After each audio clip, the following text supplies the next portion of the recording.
Hello, friends, and welcome to the Autopod Decepticast, your bi-weekly podcast delivering an episode-by-episode breakdown of the classic animated series Beast Wars. But not this week. If you listen to our previous retro episode, you know we're on temporary hiatus while Aaron moves houses and gets his family set up. My name's Aaron, and I love my family. I'm a fucking bitch. He's not going to listen to this. I can do whatever I want. So in the run-up to the 40th anniversary of everyone's favorite animated film, 1986's The Transformers, the movie, we're revisiting selected iconic moments / episodes from our OG minute-by-minute breakdown of the movie. It's just the main review points. There are a few script deviations and voice actor segments in here, but it's pared down to mainly just the minute review. If you wish to hear the full review, all are available wherever you get podcasts. And I highly recommend, especially for the script deviations from the 1984 batshit insane Ron Friedman original script that is unfilmable in any form. It's a wild ride, y'all. And like I said last time, all script deviations are available in the 5-part collection form, starting with our episode number 87. I'm certainly not just encouraging it because it was my segment of the show. Actually, Aaron did his own segment of script deviations as well. He had, I think, a bit of a later script, like a second draft or something. So there's a little contrast and compare with that. This retro episode collection has... oh, man. There's some brutal stuff. In this episode, you're going to hear minute and episode number 15, which is Look Out and Shout, 18, Together Now, 20, The Touch, 23, It's Over Prime, and 26, The Matrix Minute. This is the sad one, y'all. Basically, this segment, or the end of this retro collection, is kind of what inspired the whole 40th anniversary apology tour with, it still hits like a truck. Though there is an argument to be made that maybe the franchise wouldn't be as popular and iconic if our truck daddy hadn't died. I don't know if I subscribe to that, but there's something to be said that the Transformers has persisted through so many incarnations to this day. I mean, it's so like nothing against Joe, like G.I. Joe, but people love it, and I see great cosplays, but there are not as many Joe-specific conventions, if any, that I know about. Maybe because Joe didn't get a theatrical release and cheated Duke's death. Oh, he's fallen into a coma. But it's not. That's a conversation for another day. Or it is also arguable that Mainframe Studios took this big risk to create a Beast Wars show in the 90s, and that revitalized the brand in a wonderful way and reignited the franchise. We did have that short G2 comic Marvel run of the Transformers in 1993, but that was like 12 issues. These ain't your daddy's Transformers. TF University probably knows way more about that, so shout out to his podcast. Go listen to TFU, and I'll put a link on our webpage. And, credit where credit is due, especially in these early episodes, we give a lot of shit, but the Michael Bay Transformers movies did the same thing, introducing the brand to a whole new generation of fans, and that's fucking great. It wasn't for me, and it wasn't made for me, and that's fine too. Michael Andrews, I see you. Okay, well, where was I? I lost the plot a little bit. Oh, Prime dies. I restrained myself from adding all the minute episodes for Prime and Megatron's fight, but you know what? Like I said, they're all available wherever you get podcasts. So, without further ado, I give you episode 2 of the 40th anniversary retro special. Blah, blah, blah.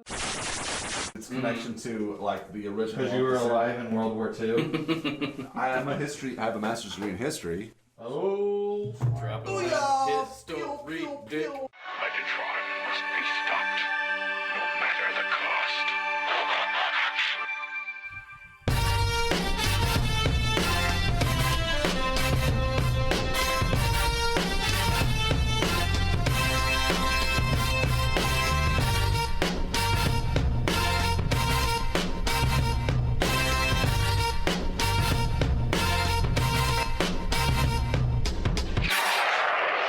Cybertron! Hello, ladies and gentlemen, and welcome to the Autopod Decepticast. This is your weekly podcast delivering a minute-by-minute breakdown of the 1986 Transformers movie. This is your episode 15, covering minutes 14 to 15, baby! This is your host, Aaron, and I'm here with my enchanting and entertaining co-hosts. I was waiting for it. I'm Ryan. I'm Caleb. I'm like really I really look Now forward to anticipating it. Yeah, what's he gonna say? I can't believe it's taken you 14 episodes to pick realize up on he this does little this. riff. I know, but you know. So, okay, last episode recap. We learned that transforming Autobot City is a very tricky procedure. It's and just long, like there's a lot of steps involved. Literal steps. You have to step all the way across the city to get it done. You might get trapped in a gulf that's opening beneath your feet. I remain just as confused as ever about the whole Autobot man and firepower as compared to the Decepticons, but I would think the Decepticons would not stand a chance in this assault. this seemed like very poorly planned, but as you know, spoiler alert, it turns out okay for them, I guess. Well, not really, Twice. but whatever. I'd call it a rout. But as we left it, the city is transformed, and Megatron has ordered the Insecticons to create a way in because his fusion cannon is not strong enough to blow a hole in anything. So right at the top of the minute here, we've got the Insecticons flying in as per Megatron's orders. Specifically, which two Insecticons are these? So here we have Kickback as the sort of locust, grasshopper-y character, and Shrapnel as the... those, A beetle, it's like not a stag beetle or Where's- rhino beetle. Where's or, my favorite Insecticon? Bombshell. I don't Yeah, know. They kind of there's no forgot about Bombshell. Bombshell. Did we ever see Bombshell in the that? movie? I don't remember. I don't There's recall. no, he's not in the movie. Maybe Wait, he no, might he be is in the movie. yeah. He is. Hold I on, can't maybe. remember. All right, we'll But I find think it. he's in the. We'll I find out. think he might be converted into another character. I think he is. Yes, I know for a fact. Actually, he is. He's in. He's just not pictured, but does get fucked up during the siege because he's in Astrotrain. So he becomes. He becomes, I think, Cyclonus. Oh wow. Let's put a pin in that because there is so much debate among who becomes what in this movie. And we've got probably about 10 minutes before we get there. But anyway, so these guys fly up. Obviously, great animation on the fly-in part. And I think also, you know, pretty cool. They're eating it up here. They're trying to munch on the metal door. A little heavy on the Electra. Pretty good again, Ryan. Once again, your vocal talents go unappreciated. That right there at minute 14, 15 seconds where the bridge starts to retract and Kickback gets caught on it. I think that is a really great animation. It's very insectile. That's what I wrote too. That's It's very indicative of what that insect would actually. Yes, the way he kind of sticks to the bridge and great work. I mean, obviously they probably did some studies of grasshopper motion and stuff to kind of get that down. But so this bridge is retracting, and go ahead. I will say earlier this just in the original script that I have, whenever Shrapnel and Kickback go and start eating the door, Shrapnel says, "Penetrate, we shall penetrate," and then Kickback says, "Penetrate." And there are 10 M's and I'm like, whoa. On the script. Yes. I'm like, Very nice. Friedman. This is you're inserting some of your Inserting. Oh, it turned back on me. So around 1416 or so, Hot Rod and Cup are emerging from the horizon, the mountainous horizon here, and they have conflicting opinions on about this Insecticon They're in obstruction. our way. No, they're our way in. So I don't understand that dialogue very much, but I don't know. So Hot Rod is going to ramp off of Kickback and knock him a little bit off the platform, and he still stays stuck to the bridge. He climbs back up, and then Cup is very close behind him, and only as he gets up there, Cup crushes his head as he too jumps the chasm and does he die lands neatly then? in the city. No. And this is the part where I'm like, as I get older, it seems like my emotions get closer to the surface. Like, whenever Cup runs over Kickback's head, I feel sorry for Kickback. I'm like, It looks pretty brutal. It's pretty bad. And so, like, by age 50, I can just imagine I'm just going to be a quivering mass of, like, emotional jelly where I'm like, I can't even encounter the world. I'm like, he's fun. And again, he's mimicking. It doesn't mean that's his head. Like, it doesn't mean that's But where it the is his head, literally, in It is, transformation. yes, but that's not necessarily where his CPU is located. Ideally, I would think you put that in the innermost part of your abdomen. But, watching it now, I'm like, oh, I feel just sorry for it. I think it also, I feel sorrier because he is in the form of an animal. Right. Oh, yeah. And I can't even watch animated violence against animals without sobbing uncontrollably. Anyway. Ryan, So I brought it down. He's such a cynical, vile person, but when it comes to it's- certain things... Well, It's a confluence. Hey, I'm complex. So I just want to talk for a second and a half about the In Our Way thing again, because... that's it. Fuck, you're right. You're right. Fuck, you're right. But so... I still don't understand because I don't understand why you're still talking, because the second and a half is over with. Caleb is not allowed to have any more drinks. He's in rare form. I'm sorry, I'm done. All right, please continue. Earlier you said that you will speak to us in ways via email or text that you would never speak to us in real life. Ladies and gentlemen, Caleb can be, I think, a hilarious dick via text. But he's a very nice guy in real life. I am. But now here he is, proving his earlier statements wrong. You were a dick in real life. Only when I'm drinking at 10:30 in the morning. Well, it's 11 right now. Oh yeah, it's 11. Thank God. So anyway, Sorry guys. Please. No, it's fine, it's fine. it's all good. It's all good. So I checked the script, and it does state that Hot Rod uses Kickback like a stunt driver's ramp. Yes. But not it really still in the movie. doesn't really make. Like, it Not would a make very- more. it's What not makes a very. I don't think his head would make a very good ramp. no, and not at all. And the animation proves that out as that, like, all he really does is knock him out of the way. Hot Rod, yes. Cups makes sense. Hot Rod a little doesn't bit. really. I would still think it's a bump that would only impede your progress. But I mean, yeah. I wish there was a way.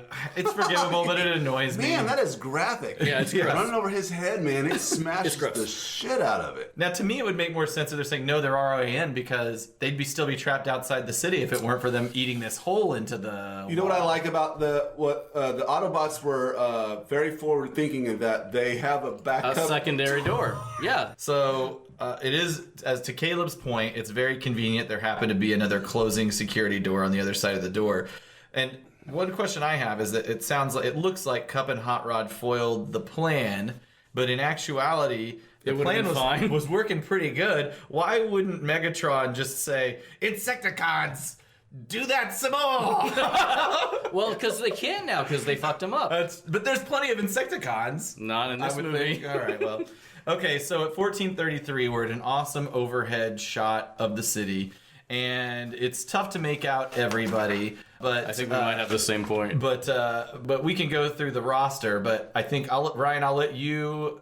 Are you Well, trying to get at this? No. Oh, okay. Well, you can talk to that, though. Okay, well, all right. So we're kind of trying to pause in slow mo as quickly It's as still possible. 1432, yeah. But at 1432 and really at still at 1432, a strange character is flying up from the city who looks a little or a lot like a character who's been murdered earlier in the movie, and that's Ironhide flying up in the upper right hand corner. For whatever reason, I guess he's got a jetpack on. No, I know who this is supposed to be. Okay, go on. It's supposed to be Reflector, Oh, is it really? but it's colored like Ironhide, even though we never see Reflector ever. Wow. Okay.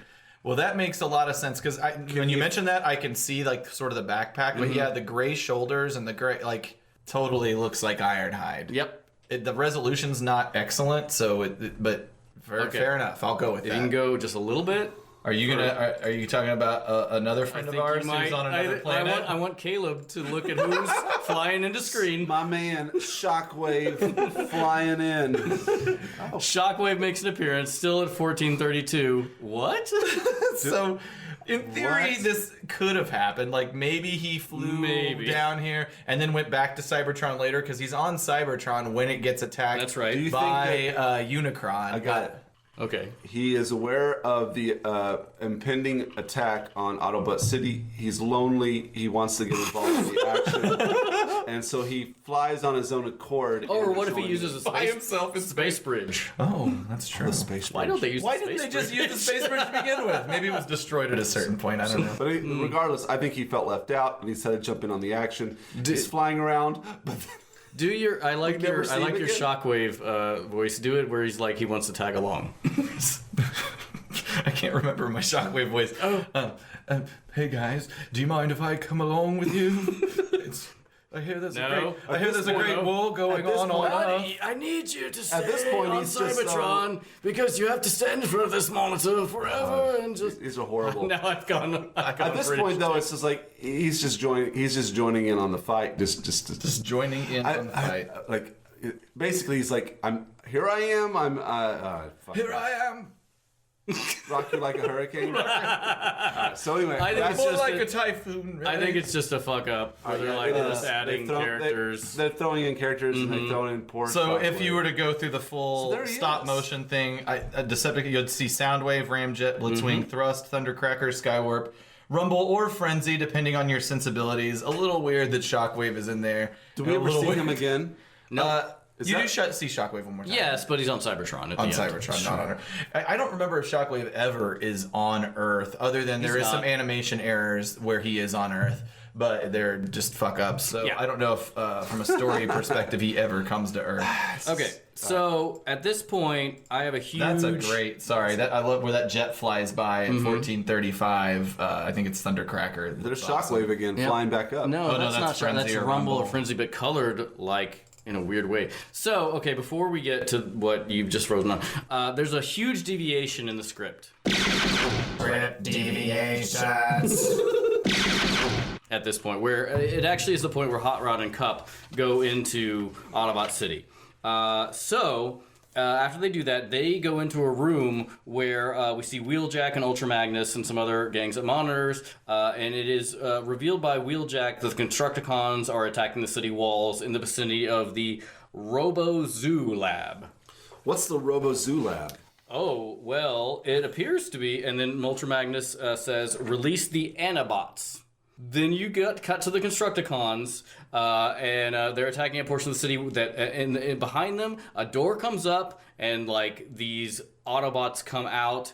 That tell me if these remind you of anyone. The Anabots, Simba is a lion, Pardu is a leopard, Shriek is an eagle, Thump is a buffalo, and Clump is a rhino. Wow. So originally the Predacons were designed to be Autobots. Anabots.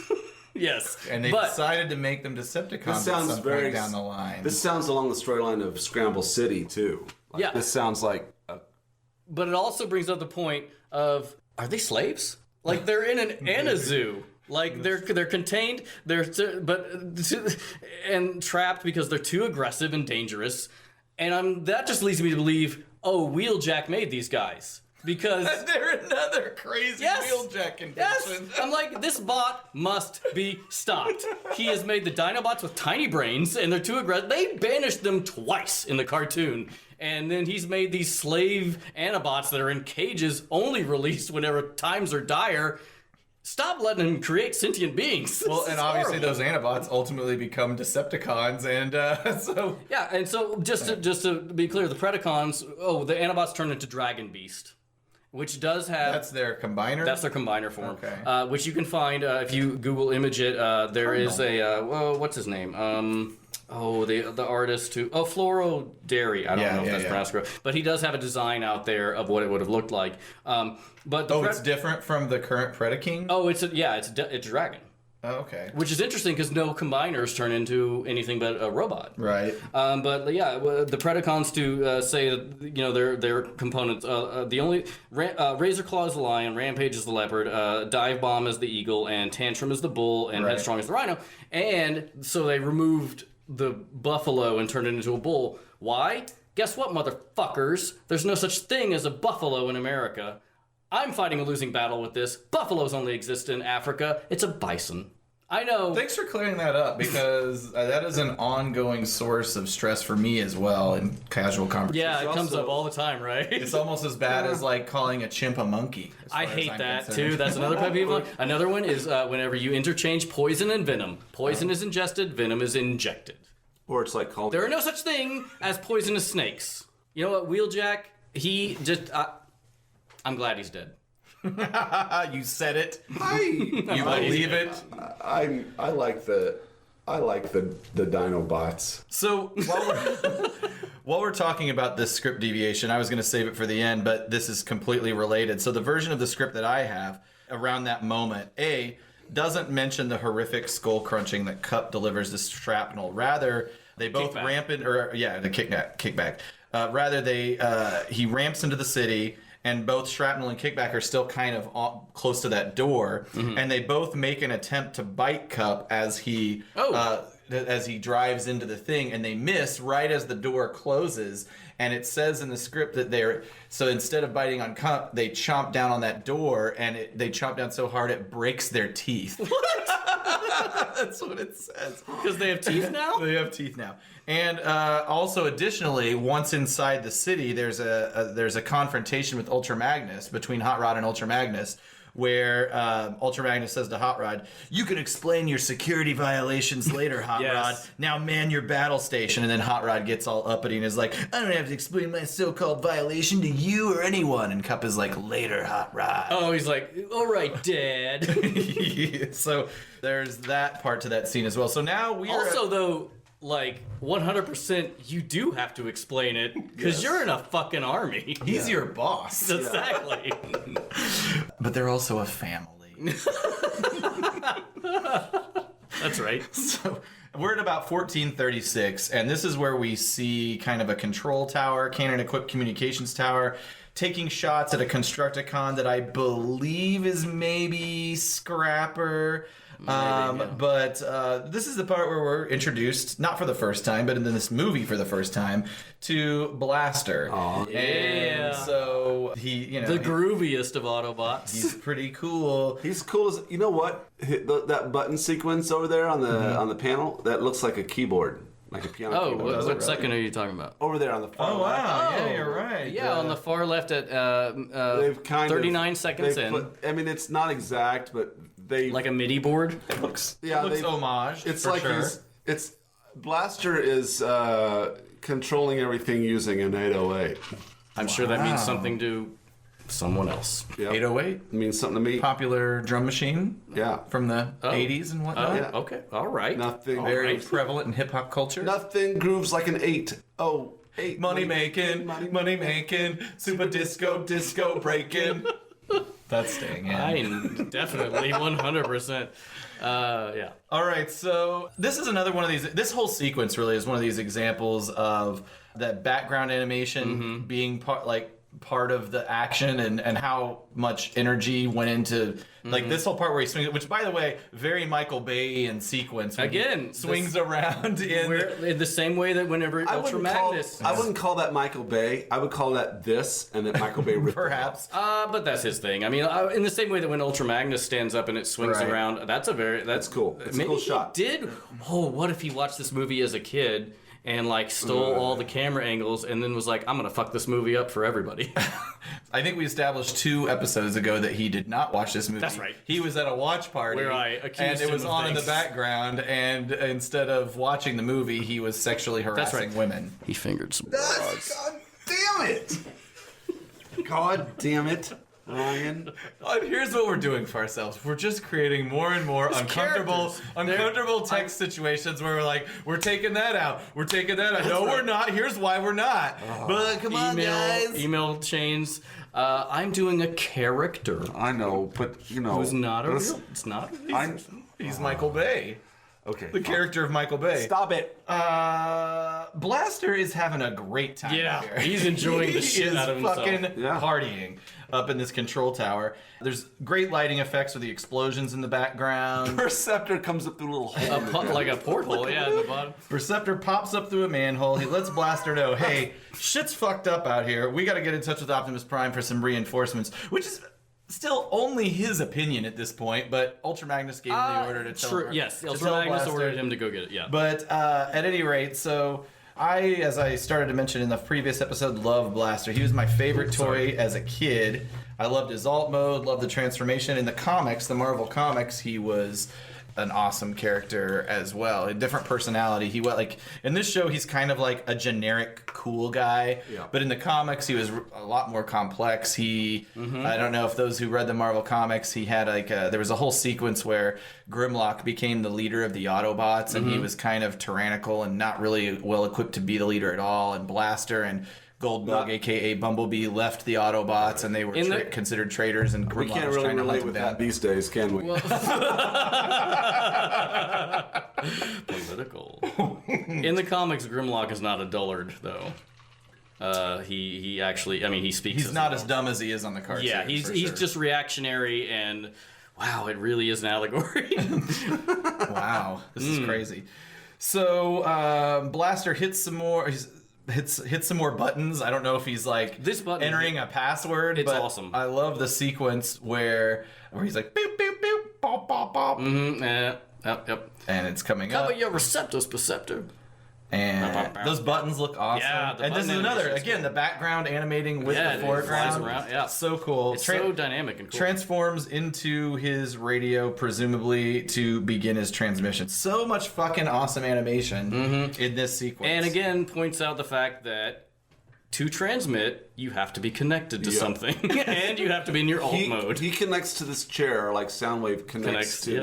that device on the Decepticon on Cybertron. So also similar to our discussion of Perceptor, once again though we have a misappropriation of the use of the alt mode because Blaster is doing the very opposite of what a boombox does, which is to receive things and play them back, not to transmit things. So He transmits funky beats. What are you talking about? okay, I stand corrected. Yeah. I would love it if, like, Perceptor threw down a cardboard box and started, like, spinning on his head. Nothing's better than the classic Autobot Transformers episode where a Blaster and Soundwave face off. Oh, in yeah. like a disco. Yep. In a disco. It's what the fans were asking for. Yeah, that's what I'm asking for. So you guys haven't seen any of the Headmasters series, which takes off after the G1 cartoon series? I've seen have all you? of them. Okay, I know he's lying. Here we go. I may have, but it's been a while. Well, if I did. there is another Soundwave Blaster battle early on in that series. And Don't they... I'm sorry. they go ahead. Don't they kill each other? Yeah, they both die. They kill each other. From And it's actually a pretty brutal battle. From dancing so No, It's a They're straight up beating battle. the fuck out of each other. That shouldn't work. They should like have a breakdance competition.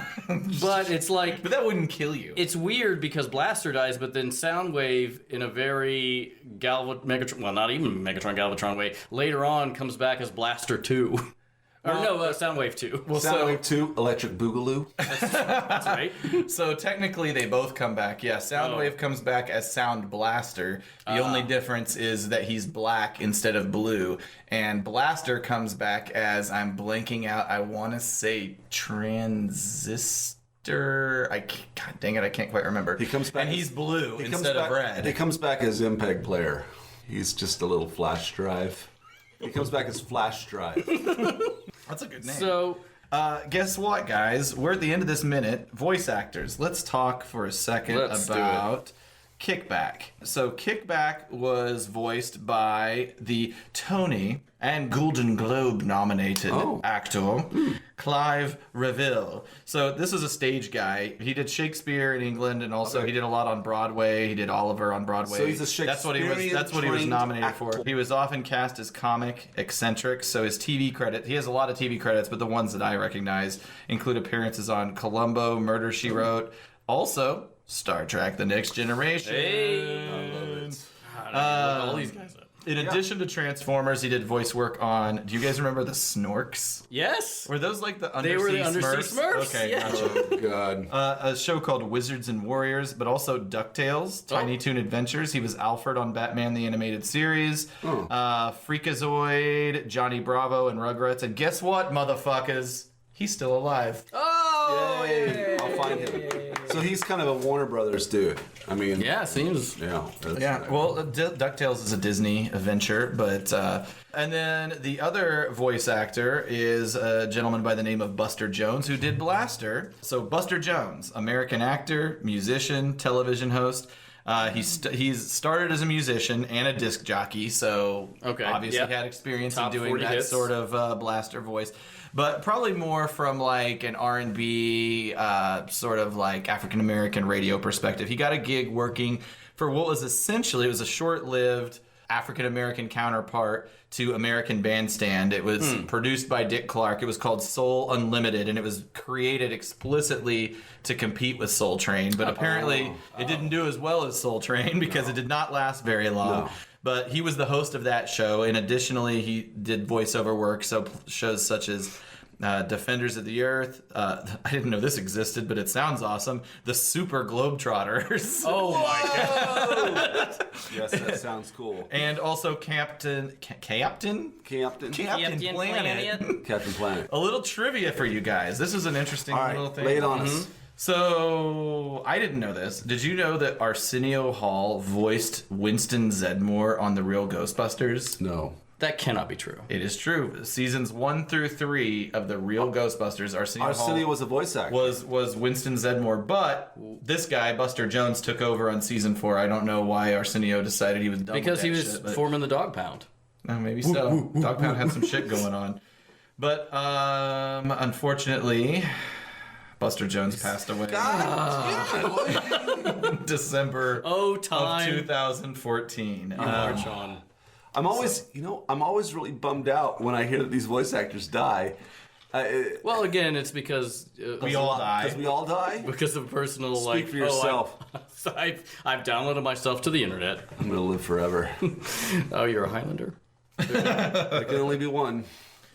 I love the research you do on the voice actors. Like we could almost. Me too. I think you can leave it to me, guys. Although at a certain point we're going to run out. Well, what I'm saying, worried about it. What I'm thinking is when we're done with this project, we almost would be.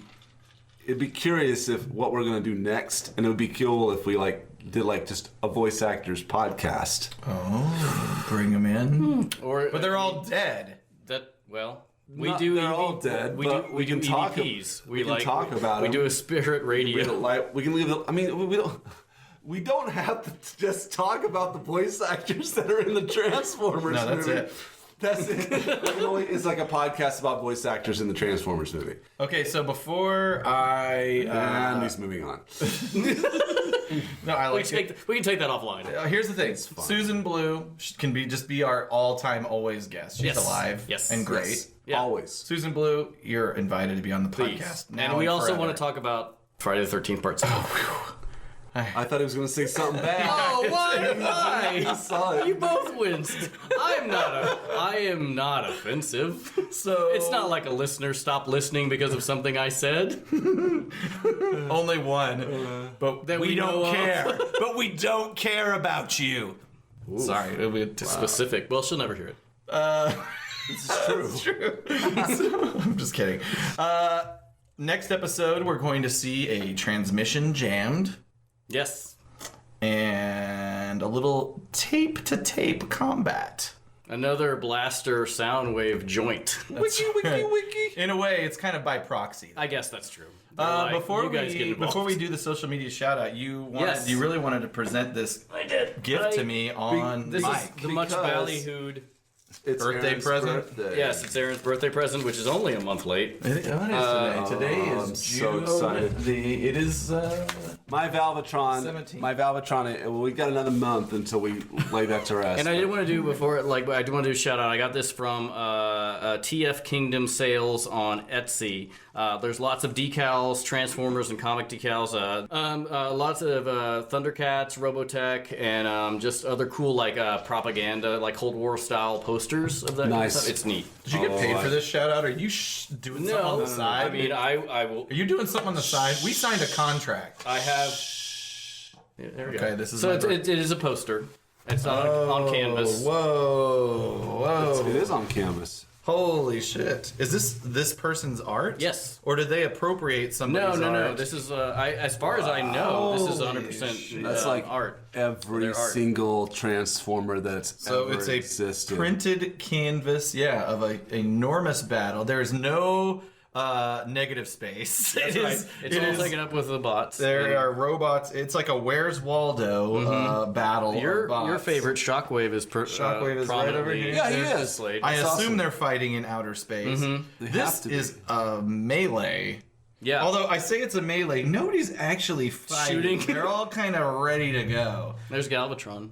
Yeah, so it's got Megatron and Galvatron. There are also different versions of each other. Like, I mean, there's I think both Hot Rod and Rodimus are in this, and then there's Power Metroplex Master right Optimus. there. This is amazing. This is really nice. Everyone, pretty So happy awesome. birthday a month later. Thank you. Happy Thank you. birthday, This is Aaron. pretty And they were awesome. kind enough. The first one got lost in the mail, and they sent me a replacement with no charge. So there's one of these floating out there That's somewhere. right. There's one that someone has that's like, well, I guess I'll keep this. I mean, maybe I can wipe my ass with it. They just hate And I think nerds. this must be. I think that's supposed to be a Ghost Starscream. No, it's a Sunstorm. Oh. There's not a character from the Sunstorm? G1 universe, Oh, but 'cause they're Starscream, in the not the IDW, but the Dreamwave continuity, that was a character that had some So this prevalence. is- they're deep. I have read the Dreamwave series. So you got Optimus Prime here. This is, and then Power Master Optimus Prime back here. This is God Ginray, which is also sort of he's like God? Power Master Optimus Prime combines with another guy and it turns into this guy. Yeah, this combines a lot of different continuities, Japanese and otherwise. In fact, Power Master Optimus Prime and this guy in the Japanese, if you were to I've not watched the whole thing, but if you were to continue to watch it, basically they re-resurrect Optimus Prime, but not really. They resurrect his body, but a human, probably this guy right here. High Q. No. That's in the Marvel Comics continuity. In the Marvel Comics continuity, Optimus Prime is back to life. It's Optimus Prime, but he needs IQ as his Power Master to stay alive.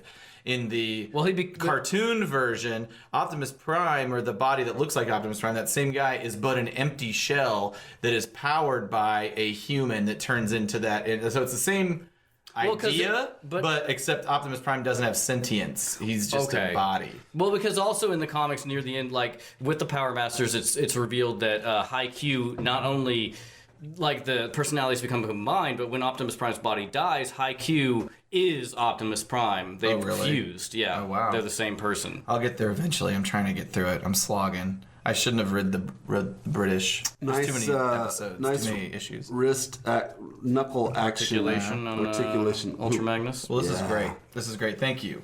So I hope you guys enjoyed that segment of Where you couldn't see what we were talking about. What we're talking about.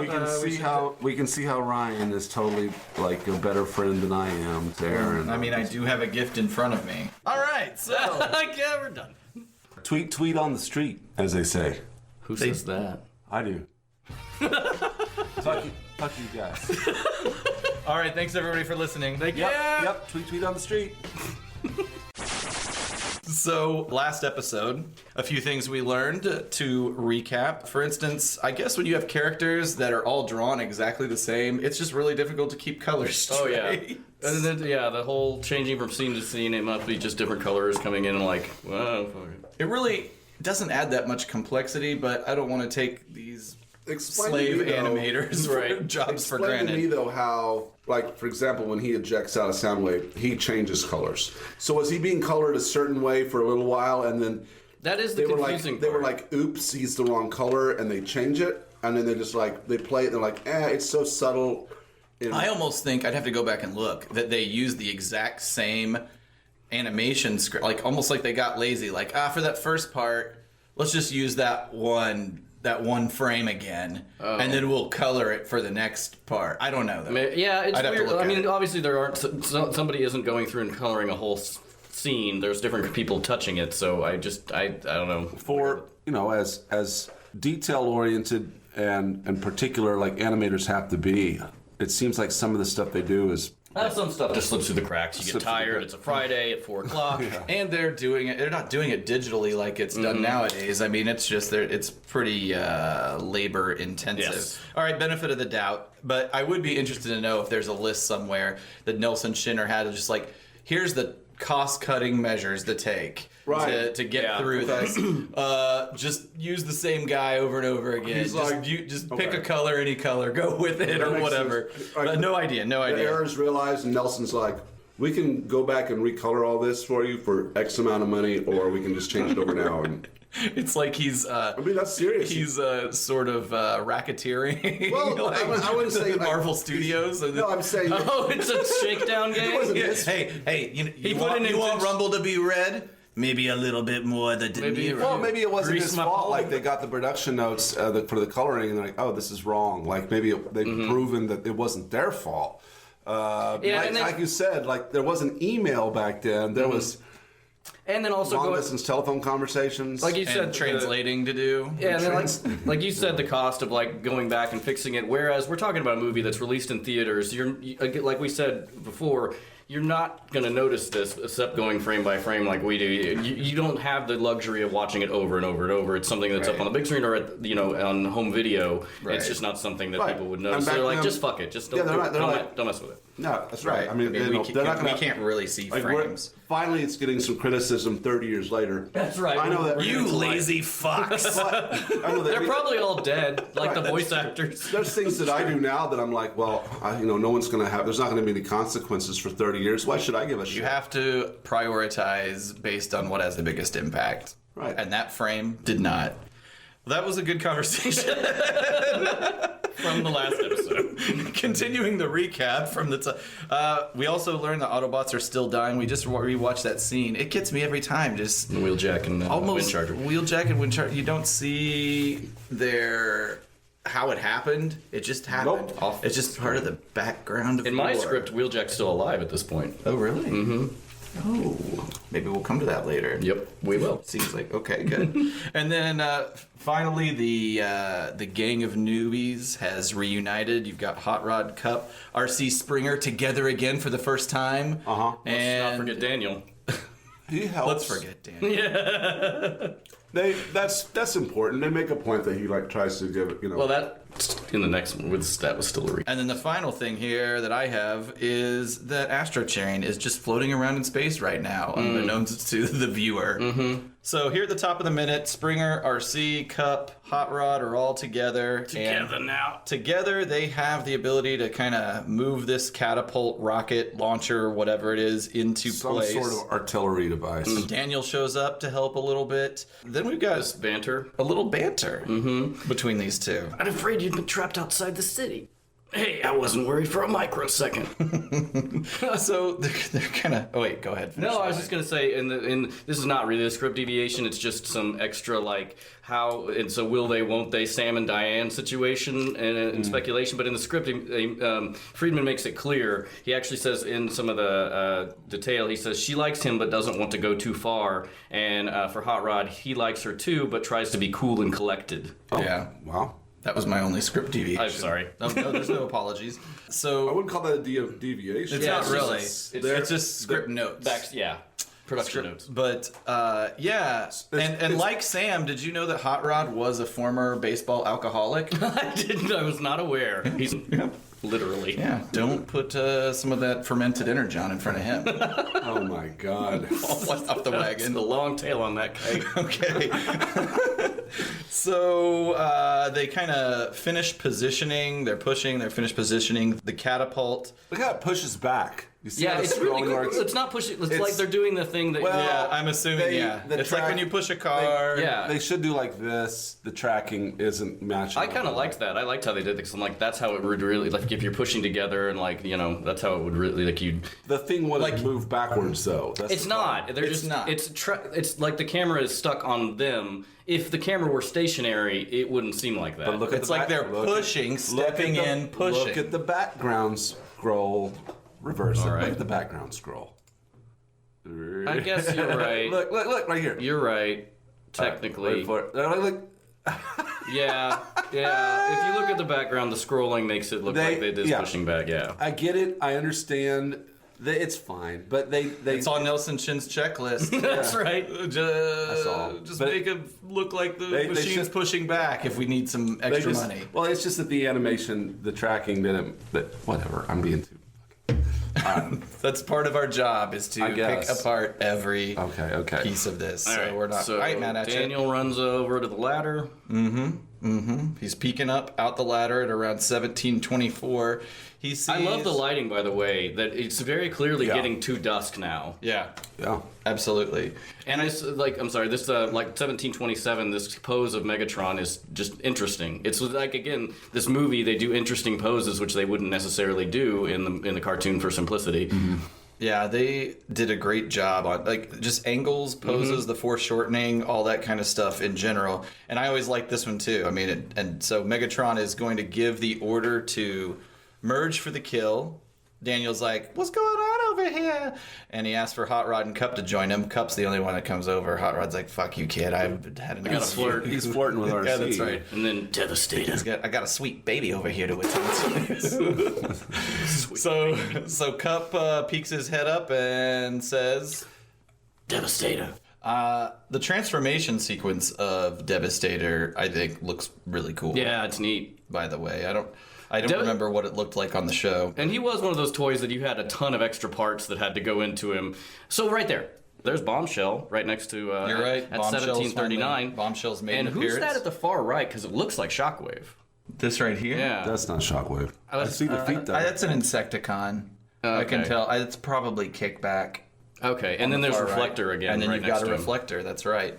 Yeah, starting at 1739, you've got fully formed Devastator. He's approaching the turret, and I never realized until this, minute by minute analysis that we've been doing that this turret is that same turret that was firing at them previously, and that Blur is in there. They do the windows differently, but yeah, it's supposed to... There'll be a close-up here, a different shot here in a second, and the windows look a little bit more like they did beforehand.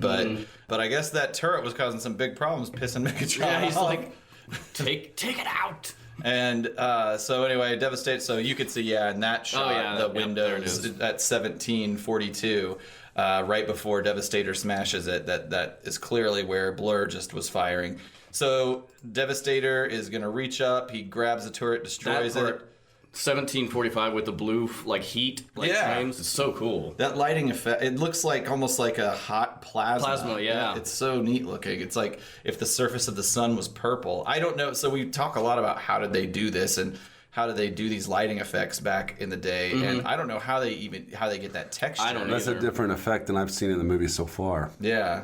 And then pounding on the wall. So then he starts beating up the wall. The goal is to penetrate the city, get inside, and start taking people out. And then at 1750, like in a lot of this movie, Springer has some of the coolest lines where he says, I got better things to do tonight than die. And it makes sense because in the script he's written as like a Indiana Jones type guy, so he has a lot of good zingers. That is one of the best lines in the movie. It really. is. I want to just say that anytime, but I never afforded the opportunity to sacrifice my life for anything. You see that on your way to work every day.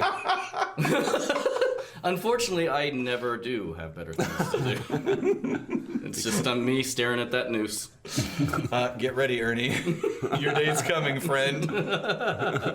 So from inside the city, here's the thing that I like. So Springer says that while he's loading up the rocket, and he loads it up. And by the way, the detail and shading on the instrument panel just looks Nice. awesome. So cool, and yeah. the detail and shading on the trigger. Everything. post scene, when he comes It's a up and really- takes control of the cannon. It's a really great, that and the camera angle is really cool. Like, Right. it's focused on the trigger, but then like a perspective back to his face. It's pretty cool. So great shots, great illustrations, but why is Springer doing all the work here? There's They're just three standing guys in there. There's three guys in there just Well, standing around. Hang on, before you get to that though. You see I that? just want to say that I've been to Civil War battlefields. I've seen how cannons are fired. You've got like a powder guy. You've got the cannonball guy. This is You've not got the Civil- matchlight this is not guy. a Civil War yeah, but battlefield, these though. guys can help out. They can at Do least what? load the. They can Yeah, load the like, shells, get it and then prepared. Springer can fire it. Although But it is literally a civil war. But whoa, is it? No, would it be really, Autobot no. versus Autobot? It would That'd be, yeah. I I mean, Well, Cybertronian versus Cybertronian. Oh, Yeah, I good mean, it's question. one word. It's a the NWO. I think Civil War implies things that were together. That would be like every now battle fighting. on planet Earth is a civil war. Well, if it were one government. But I ended up This is not Thanks, one Obama. government. It's gonna be. Thanks, Obama. I guess not this one necessarily, but the initial where the Decepticons started a civil war. This is, I guess, the Great War, but the Decepticons initially it would have been a civil war. Started as a civil back. war. You Fair go enough. way back. Yeah. But then, Caleb, say what you were gonna say.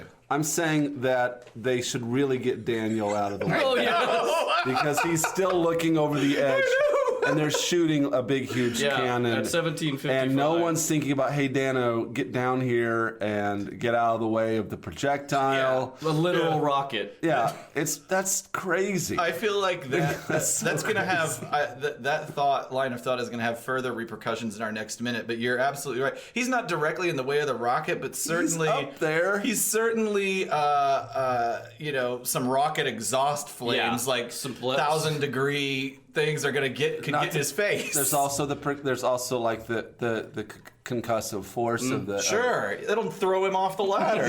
Yeah. Which is, I kind of want somebody to animate now, just like Somebody the hot make rod. that into a GIF. It's terrible. It's And terrible. This is also, just the casual in danger. And the thing always is, they put him you've in. got the Hot Rod RC and Cup down there looking. They're unable to look out the window. So really, they're just watching Dano to see if anything happens to him when they shoot the cannon.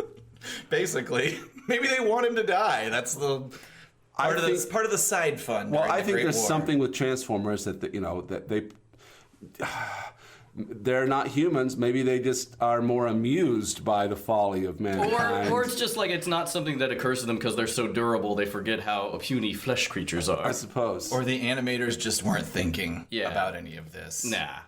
Nobody was thinking Could it be this. that? No, I think the animators were intentionally doing this to wreak harm on poor Those are the kids.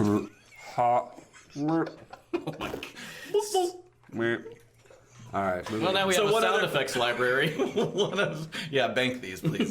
One other thing about that is that Cup went up there to check out Devastator with Daniel. How did Cup get up there? I would assume he kind of Got on Hot Rod's shoulders? No, I think he kind of just stepped on the ladder and grabbed the side. I like the idea that he just stood on Hot Rod's shoulders. Sure. Can we go with that? Since we don't have an answer, let's go That's with that. right. Cup stood on Hot Rod's shoulders. I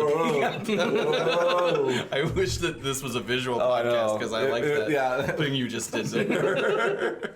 All right, so at 7:55, a rocket is propelled outside of the bunker. And that's also cool with the explosion, like in the second stage, rocket goes off, and really Very cool.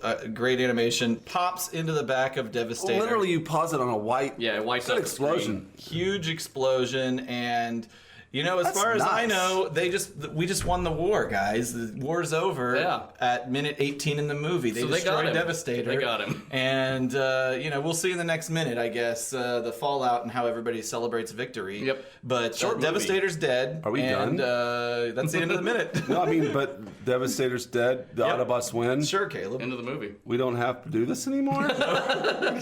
It's only been 20 episodes. It was faster than you thought it We're would only be. on 18. Wow. Yeah, wow. It's over. It's been a great ride, guys. It's been a pleasure. All right. I don't think actually that's the case, but we'll see how it goes in the next. I think you know. Do you want to do John. one more minute? Just for fun to see how this Well, ends later? We got to do the credits now, right? Yeah, we got to do the credits, of course. God, I'm not looking forward to what that's going I'm to be very like. much looking forward to Oh, the really? credits. I think it'll be We'll be in interesting. the home stretch. It's like a year from now. We'll But be that's going to talking be about like 4 episodes. I proclaim we should do the credits as 1 episode. No, we do it right. We do it the right way. We take it a minute by minute in the credits. Yeah. It Jesus gives us an Christ. We'll opportunity. see how it goes. It gives us an opportunity to talk about lots of names on there. Oh, talk about recapping. No, what do you mean? Oh, fuck. All right. We'll see. It's fine. All right. I just had a few things about the Constructicons in general that I kind of fell down a rabbit hole with, but we haven't really talked about their origin story or anything like that. It's kind of side notes, but... Go for it. So they originally, in the cartoon Omega, well, there's some question as to their origin, because in one, they've been on Cybertron for 9 million years, and in another Megatron where they introduce them in the show says they built them in a cave. All in the same pre-movie Yes.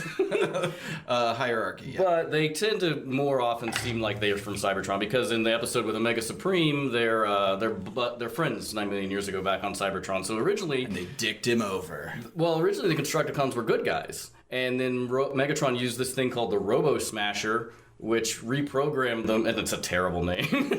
It reprogrammed them into Decepticons, which seems to be how maybe they swelled the ranks of the Decepticons. And there's some thoughts in some incarnations that Hauler was originally a Constructicon, but he wasn't pre-programmed. Who's Hauler? The guy? I think maybe it can be Like Hoist. like Holler, like Holler, like Holla back. Holla. Yeah, that's right. The Decepticon And then that they- throws the most bomb of parties. Holla. And then they attempted. That's right. And then they attempted to do the same thing with Omega Supreme to reprogram, but he destroyed the machine. So that's just a little Constructicon. There could have been 7 of them, but you know.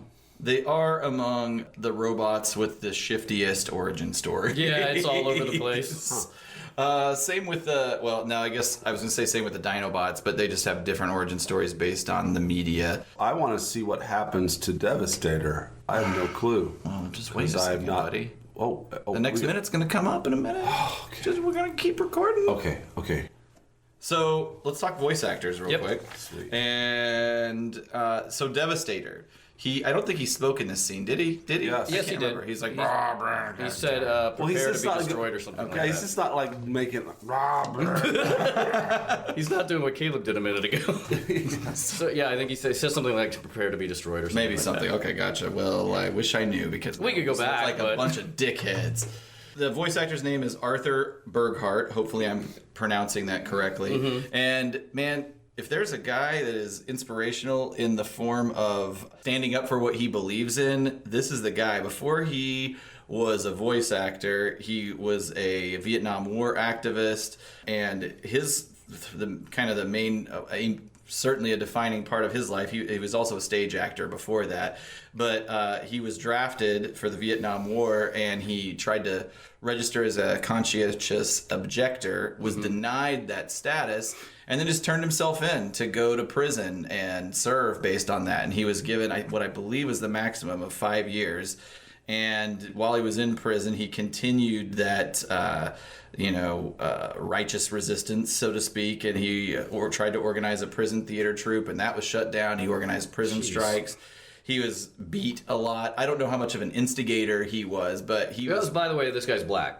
So that's why it's an extra layer of tough, like going through the 60s and 70s. Okay, Sure, He right, was an yeah. I he guess was to an put it in a African-Amer- civil rights perspective Yes. on top of African everything, American, right? conscientious. Powerful Passionate. and passionate in his belief. I'm going to copyright this by saying it now. If there hasn't been a voice actor book written where you kind of have a chapter by chapter feature of voice actors, I have just got it. I just Nobody take that. No one take that. It feels like there's so many voice actors. If we could just get all of them to buy the book. Today being July 9th, Saturday 2017, so I can timestamp. Yeah, he's so he was. That's amazing. Also, I mean, go ahead with the rest of what you have. I just have please, his tell us media more. stuff. Oh, sure. He because of his resistance in prison, he was beaten, did a lot of solitary confinement time, and ultimately he was charged with assaulting a guard. And that case was moving up to actually the Supreme Court of the United States. Wow. But he was eventually released before they gave their decision on it. But so anyway, he has lived the life of an activist and has probably sacrificed more for his beliefs than I ever have for any of Oh, mine. for sure. I mean, let's just take the modifier probably out of there. Yeah, let's. I wish we could just edit that word out only. So, what did you have on him? I just had a lot of his media stuff. Like he was Jack Scott on One Life to Live. He was the voice of Destro. And, I was going to get to that. Yeah. And Venom in I Ultimate love G.I. Spider-Man.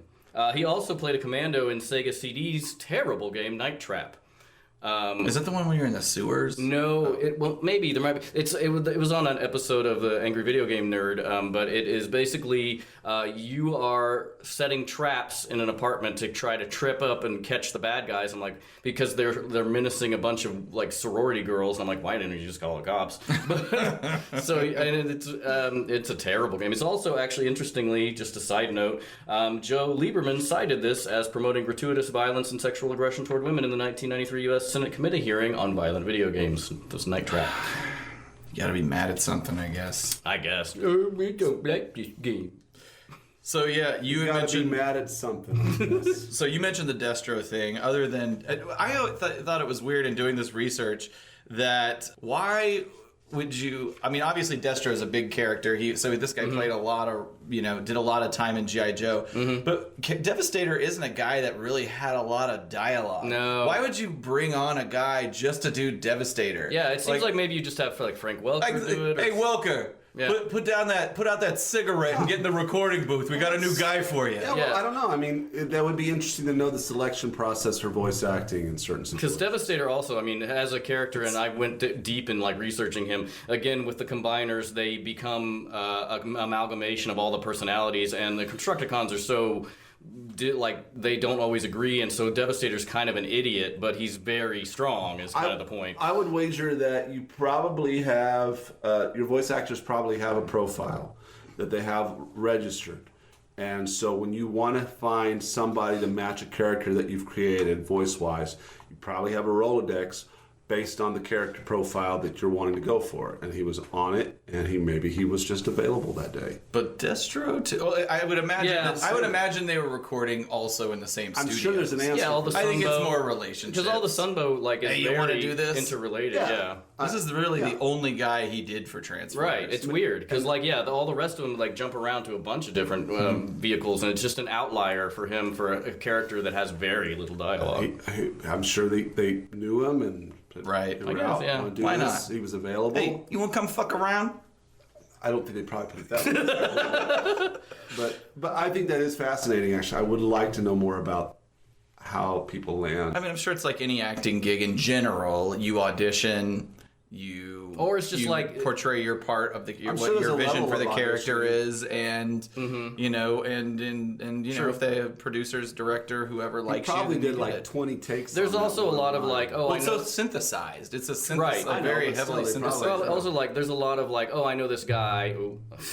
I know this guy who, he's a friend of mine. He's a voice actor. He can do this part, or like, just you happen to be in the studio that day or something. He might have been the only guy they could get. Maybe they forgot that Devastator talks. Oh God, he talks. and he was recording for Destro in the room next door. I'm sure that it was all the same studios. I mean, they probably just grabbed him.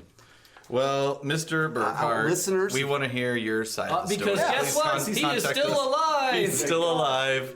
Thank God. Contact us, and we'd love to know more about this. Does he do the circuit, like the cons? I think he does do cons, but he's pretty much on it. He kind of stays to himself. He's retired. Yeah. I think 2010 he retired. So I've got no script deviations. No, not really till the next one. I mean, it jumps around in the script, but I don't have any until the Dinobots kind of show up. So, all right. Well, then to that end, next episode. Yep. Little preview. Okay. Defenses broken. Devastator killed? Question mark? Totally. I don't know. Actually, I don't next know. episode, credit sequence. Oh, yeah. No, actually, though, in the next episode, we are going to link up with some old pals. That's right.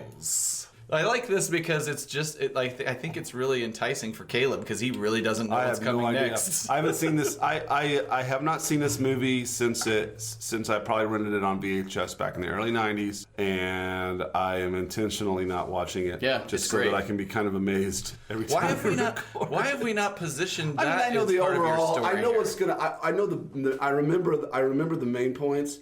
I remember a lot of the things that happened in outer space. You just want to get back to space. I don't remember really the siege of Autobot City at all. I remember seeing the images of Wheeljack dead on the floor, and then I remember like the Junkions. Skip straight to the Junkions. Yeah, like, and then outer space. I am really excited about outer space because that shit is crazy. Well, that's when the character designs really start to switch up. At least for the Decepticons, you can see. Unfortunately, the Siege of Autobot City is probably my favorite part, so I'm really gonna check out after that. I like it all. But I'm gonna check. I like it all. But I'm gonna check in. Implying that I've been checked out since the beginning. So you're gonna Billy Joel it, Ryan. Oh my god. And I can't think of a pop cultural reference about checking in. You're going to all the characters from the famous movie with 4 different directors, 4 rooms. Oh fuck. Yeah, check in with Tim Robbins. Not Tim Robbins. Curry. No, Tim Robbins is it's Tim Roth. Tim Roth. Yeah, God, jeez, we got there. We didn't even have to Google it. All right. Well, let's wrap this up. All right. Wrap it up and wrap it out. Thank you, ladies and gentlemen, for listening. If you would be so kind, please tell your friends. Listen to the show. iTunes, Stitcher, Google Play, TuneIn. And also follow us on your social media of choice, Twitter, Facebook, and Instagram, all of them at APODcast. And feel free to visit our web presence at autopoddecepticast.com. In fact, don't feel free. I command you to do it. I think I'll speak for all of us. I think we would very much like to be much more popular than 5 stars. And speaking of which, iTunes users, please rate and obviously subscribe. It really does help. And that's it, guys. Thank you. We'll talk to you next week. Goodbye. Bye. 13 years in the making, an incredible gathering of Transformers fans from across the Pacific Northwest. Unlike anything you've ever seen in your local toy aisle, it's the year 2026 and a new Cybertronian adventure is coming to Kent, Washington, July 10th and 11th. Cybfest Northwest. Fans of all ages will unite for the most incredible Transformers event you've ever seen. Vintage Transformers, modern Transformers, rare collectibles, amazing displays, contests, panels, art, and dealers from across the region. Do you finally track down that grail you've been searching for? Then what's the missing piece for your collection? And what surprise treasures await inside the dealer room? It's so big, so exciting, you've got to see it twice to take it all in. Join the Transformers community for Community Night on Friday, July 10th, featuring a People's Choice G1 episode screening, a Transformers-themed game show, raffles, giveaways, pizza, and hanging out with fellow Transformers fans. Then continue the adventure Saturday at Cybfest Northwest. Celebrate everything Transformers with fans young and old, new and long time. Escape into fantasy this summer, into the incredible Cybertronian adventure, Cybfest Northwest. Don't miss it. July 10th and 11th in Kent, Washington. Register now at cybfestnw.com. Hello, ladies and gentlemen, and welcome to the Autopod Decepticast. This is your weekly podcast that delivers a minute-by-minute breakdown of the 1986 Transformers movie. This is your host, Aaron, and I am here with my co-hosts. That's it? Where's the We don't get descriptors? funny names? I forgot to do it. It's disappointing. We have last year's copyright, or last week's Here, then Ryan, you say hi. And then you give yourself a descriptor. Hi, I'm cum-filled Ryan. Hi. That's not even alliterative. That would have worked better with Caleb. Yeah, come Caleb. Yeah, I'm regretful Caleb. You guys mixed up your automatopoeia there. Yeah. Or your assonance. Well, you threw me way off. I mean, I'm all discombobulated. Yeah, I was ready for him to say something. You love it. I kind of like how it threw it off your You game. hear the silence? I'm leaving that in. Guys, this is episode 20. Yeah, this is a good one. 2 10s. Wow, we've made it 10 that plus far. 10 equals episode 20. We're covering 1901 to the 20-minute mark. I can't believe we've made it this far.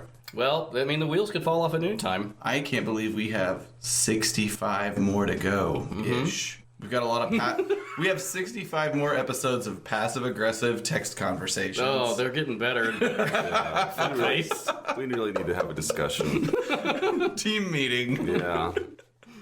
All right. This is how This is how rock bands get torn apart. I guess. We are rock stars. Yeah. Of like maybe the lion caliber. We have upwards of 400 listeners. We're no close Countach. That's right. No way. So, quick episode recap. Last time we learned that regardless of what happens in the rest of the movie, Daniel is dead. Mm-hmm. Anytime we see him, he's really a ghost. That's going to be the twist ending, a la The Sixth Sense.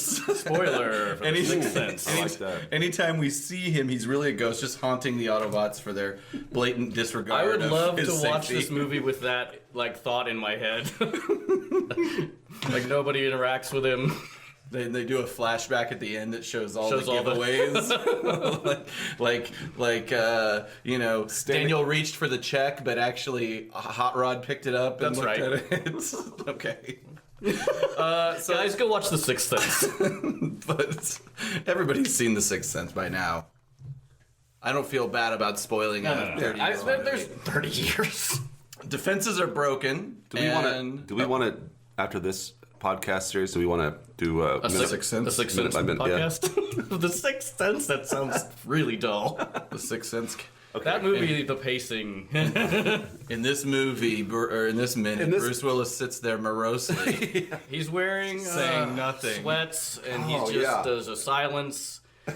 It'd be And like then you just I'm trying. It's hard for me to talk because there's a gun in my mouth. it'd be hard. Can you imagine doing a minute by minute podcast of close 2001 Space Oh Odyssey? my god. Because there's just minutes that go by. There are This is a minute tens with of all minutes stars. that go by without dialogue. I love that movie. I do not. They're showing it at the Draft House. Well, It's an awesome movie. great for I would love to see it at the everyone Draft else. It's It's Kubrick's masterpiece. His one? Controversial. Only one. No way.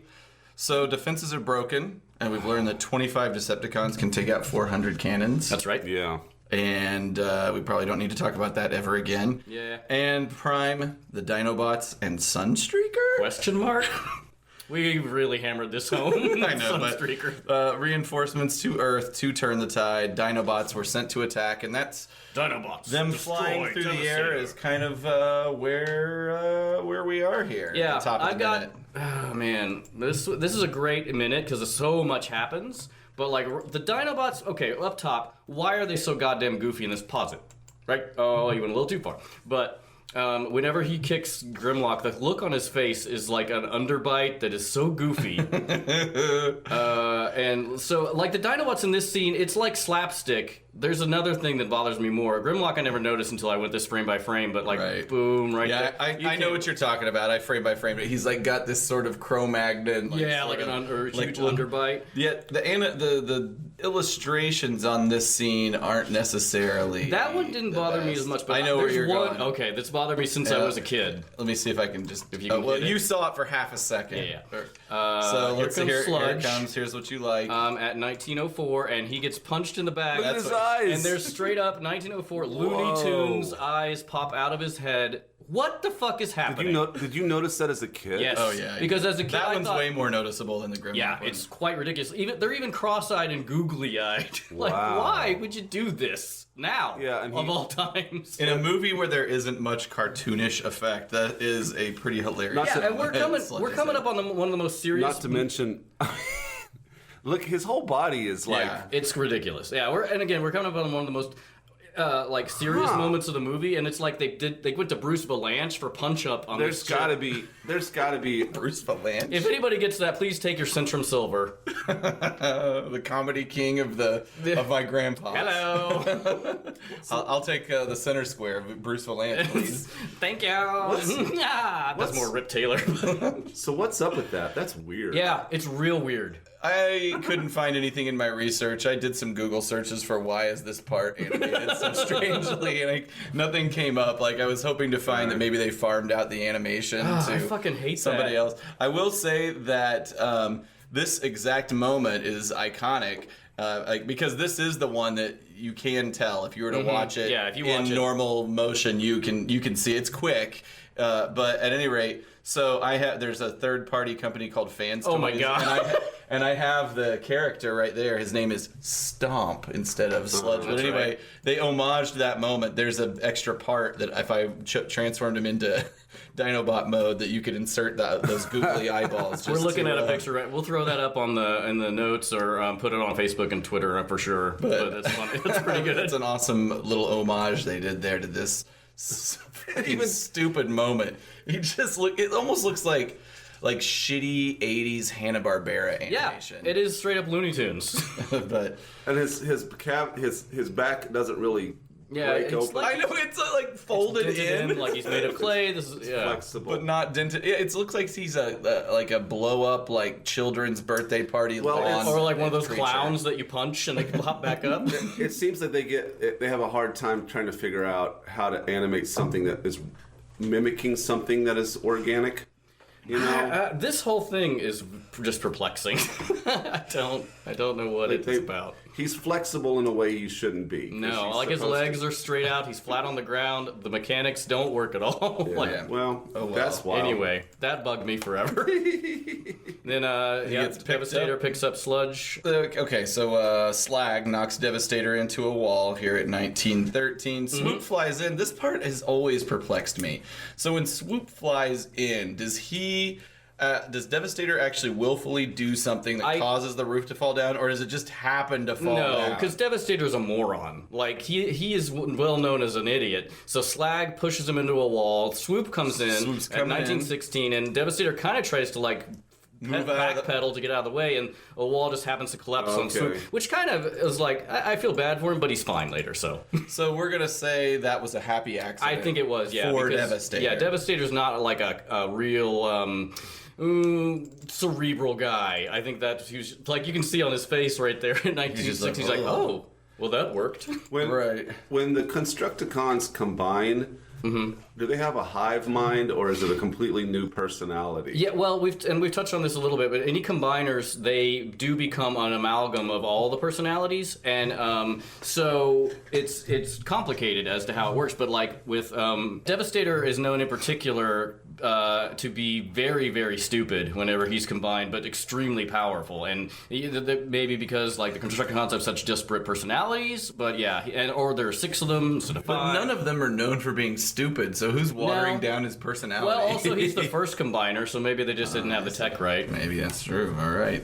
So if their mission was to destroy Devastator, Mission failed. they got their asses Yeah, it kicked, was the Dinobots. Without question. Slag's the only one that got a solid hit. I know. Luckily, it was a good one. It was enough to knock him through that wall there, but everybody else is debilitated. You didn't even see Grimlock didn't even Also, get up. guess what? You just did for him what they've been trying to do, which is get into the fortress. That's true. That is absolutely true. That battle's over. Optimus Prime shows up. Yes. Iconic angle on his face. Yeah, like this and the next scene or next shot at 1925 is an awesome, like the pose, the perspective, everything about it is great. Like the artistry. We can go ahead and go. Do you want to do your best, Welker? Or Peter Cullen. Do you want to do your best, Peter Cullen? Megatron must be stopped, no matter the cost. That's I want to try it. okay. Megatron must be stopped, no matter the cost. I liked that. Wasn't bad. Whatever it was, Yeah, I liked it. I liked it too. It wasn't a perfect Prime, but I think you could get Let me there. try it again. Megatron must be stopped, no matter the cost. I think that was worse in terms of. Yeah, but I like the voice. I do. Let me try it one more time. It's like an announcer. I'll try it one voice. more time. Megatron must be stopped, no matter the cost. Perfect. All right. Absolutely I'm amazing. gonna have to level that. Let's get Colin on the line and tell him his job is over. Time you're to done. retire. All right, so Prime says that iconic statement. We see the Decepticons running past Devastator, which, by the way, watching this kind of, I don't want frame by frame, but like second by second at least, I pick up on so much that I never have picked up on before. Like this scene, I never noticed that they were all running past Devastator sitting there lying in Oh, actually, I'm just noticing that now. I didn't notice that until just now. But That's at 1923. in fact, Decepticons. I assumed that the Constructicons were in that mix of Decepticons that were running. Oh, But I didn't think that. the next shot around 1924, you see Prime standing in this sort of It's awesome. It's a great I pose. love it. You see Sunstreaker and Hound coming off the ship, which Yeah. Hound also was helping out. That's why Hound is so confusing, which maybe you can justify it by like he just came up, but it does look like he's coming down the gangplank of the shuttle, which is very confusing. We've done Sunstreaker to death, and then like fucking I don't even care because I love this scene that's coming up after this. The transformation. Just the transformation, the whole thing for the next like 'Cause you're like- 2 minutes. I love Because you're going to be everything. like, oh. Although there's a coloring error right there between 1928 and 1930. Prime's stripes on his cab turned from white to red. What? And then also here we are at 1932. There's no Autobot symbol on his cab or on his trailer. You know, Prime, you're trying to race up there. Why don't you just leave the trailer behind? That's only going to weigh you down, bro. True. I wish, honestly, in the show or I wish that they had kind of. I can only think of one episode of G1 where anything about his trailer comes into play, which like Roller does some espionage in one episode, I think. But it's like I kind of wish they would have done more with that. I think at least one, his trailer breaks apart and that whole little battle station thing shows up, but it's a non-thing. It's just a thing that connects to it. Yeah. when he transforms at the end of the day. Like, it's legit, this scene where he transforms and rolls up and the touch starts, which we'll touch on in a little bit, haha. It legit gives me chills like every time. Like I love it. I love it so much. Pretty tingly moment for sure. Where are those Decepticons running? That's I think they're running toward the breach. is that what it yes, is? They're trying to because get in the city. It's That not. makes sense. It's kind of confusing but we'll see. Because it takes so long for them to get there? Yeah, but also that's the breach Megatron is in whenever Prime. Okay, well, watch this. Maybe it'll help make sense. So, Prime, starting at around 1933, he is racing away from the ship that has just landed. Mm-hmm. He's By racing himself. over Yep. the bridge, aka the hydroelectric Hydroelectric power, dam, and yeah. right over the moat. That Which surrounds also doesn't Autobot work City. because I don't know why there's an overspill whenever the water levels on either Yeah, side they are should equal, raise the but that's water level. that's nitpicky. Fucking dumb shit animators go to hell. So he's racing over the bridge towards that area, and we should be able to see. Okay, so of course, yes, you're right, because he's getting ready to step Yep. over Swoop, which until I was watching this second by second, never even noticed Swoop was there. Oh, really? Much less that he is kind of convulsing a It's little pretty bit. horrible. Like that is why I was like, oh, that makes me feel bad. But he's fine later. I just Right. in this moment, it's like, oh, that's kind of gruesome because his beak just moves and it's like, ew. Yeah. at 1941. It's like he's sort of half-assed trying to Yeah, stop him. I don't like it. With all of his energy, but Whoever made this is like, let's just traumatize everyone. so the Decepticons are following Whoever made Megatron. this, like I don't know. And you've got like the Coneheads, you've got Shrapnel, you've got Blitzwing, you've got Thundercracker, and from around the corner comes Prime. He's caught up, he's barreling at him. That's right. And he does this crazy kind of like, I don't want to say Tokyo Drift type maneuver, but he does some sharp turns. And these guys made a mistake. They paused. Oh yeah, They looked paused, back, and then turned back. Ramjet gets it Yep. I right love in this- his face. This scene where Ramjet... Is this Ramjet? Which one is this? No, that's not Ramjet. That's I always fuck up Is it on Thrust? that. I think it's Thrust. Thrust. Yeah. it's Thrust. Because I always thought that was It is Ramjet, Thrust. and then doing research, I'm like, oh, I was wrong. I always the whole mix up the time. Coneheads too. It's because they have physical differences and color Yeah, it's differences. real. But they all have those dead faces. Anyway, yeah, the grill sequence. Where he's reflected. And I have read that this may be an error because the perspective would be off, but I'm like, maybe he's just downhill, like, from him. That's So, true. That's true. I don't have a problem with it, but then, yeah. I would assume there wouldn't be a downhill on a metallic city. True. But I don't know. But I'm like, I don't care. That's another nitpicky one. Like, it's a cool effect. Yeah, I even there's like a- the lens flare Yeah, it's- of Prime's grill. Mm-hmm. The other thing I like, that artistic decision. I mean, it's all just tied to planning out a really cool shot. But you see the reflection in the grill as Prime comes towards the camera. But then you don't have. Oh wow! We just paused at 1947, and Thrust's face, like as it's almost hitting, like milliseconds away from hitting him, is hilarious. It looks like the Scream, that painting. hand drawn. Yeah. His, by the way, what Prime is known as a cab over semi truck. Oh, which was iconic in the 70s and 80s. Yeah. Like in the heyday of the trucker movies. Yeah.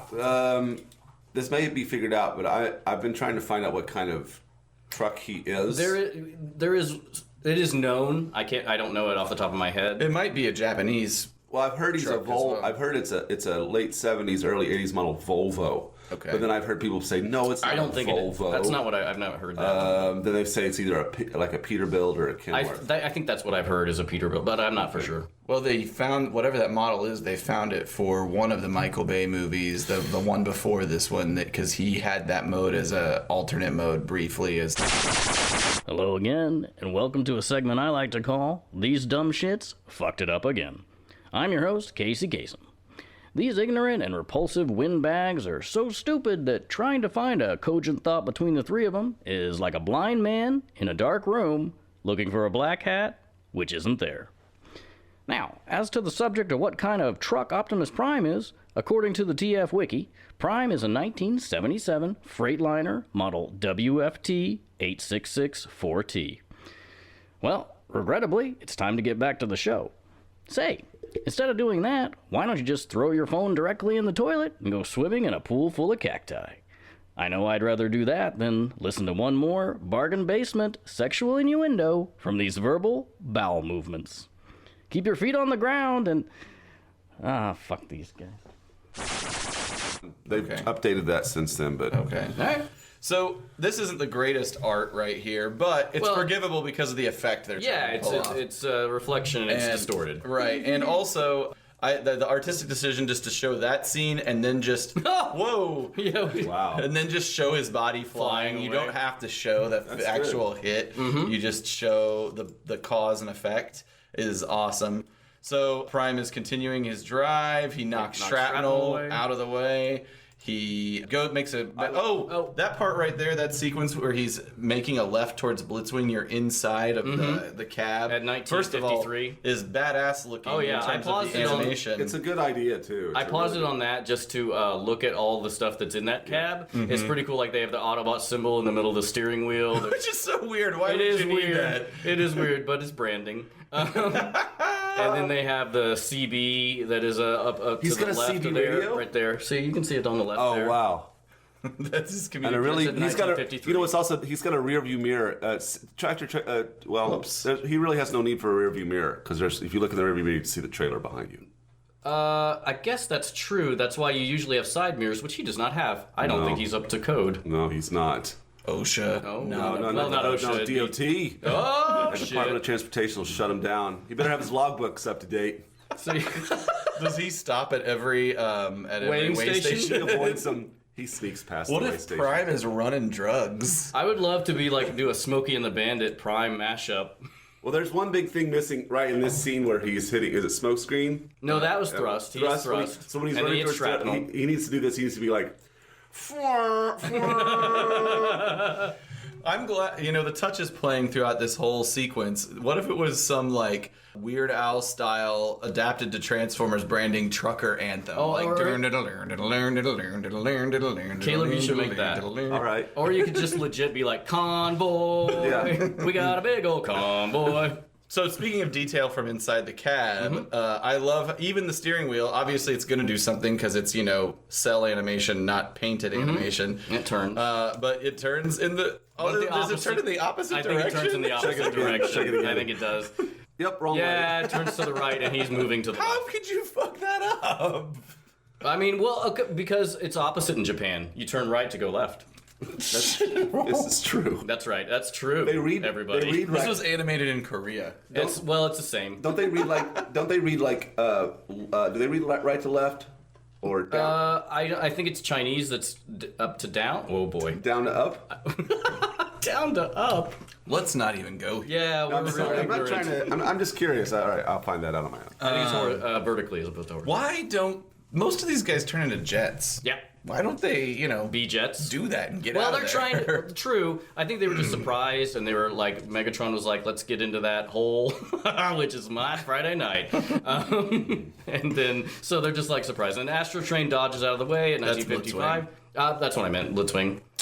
I love this sequence where all these guys are just firing at him. And you got Soundwave, you got Ramjet, you got Dirge, and somebody else over there in the corner. And I wish the minute wasn't ending now, because you only see the beginning of what how is awesome like it is. one of the coolest sequences where he transforms, and we can't really talk about it anymore. Yeah, in 1959, that's when the power boost happens and Prime explodes off the ground. So And that's the last we see of this minute. So you never see that before. No. I'm assuming, does he have nitro boosters explicitly to boost him into the air? In the air. Or is it just they're just trying to say he's transforming hard? That's right. Again, there's a lot of one-offs. Maybe he's been upgraded since 1986, because it's 2005. That's true. But like, I think it's just a one-off cool thing that happens. To help him get up in the air for this. Yeah. And I mean, just watching Prime barrel through everybody, and then especially the next minute just blow everybody away. Spoilers.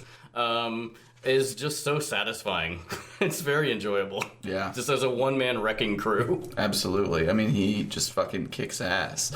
If you ever doubted his power, this sequence and the next one kind of illustrate it. Let's see. I do have some voice actors. Okay. But it's another one of these cop-out voice actor moments. Uh-oh.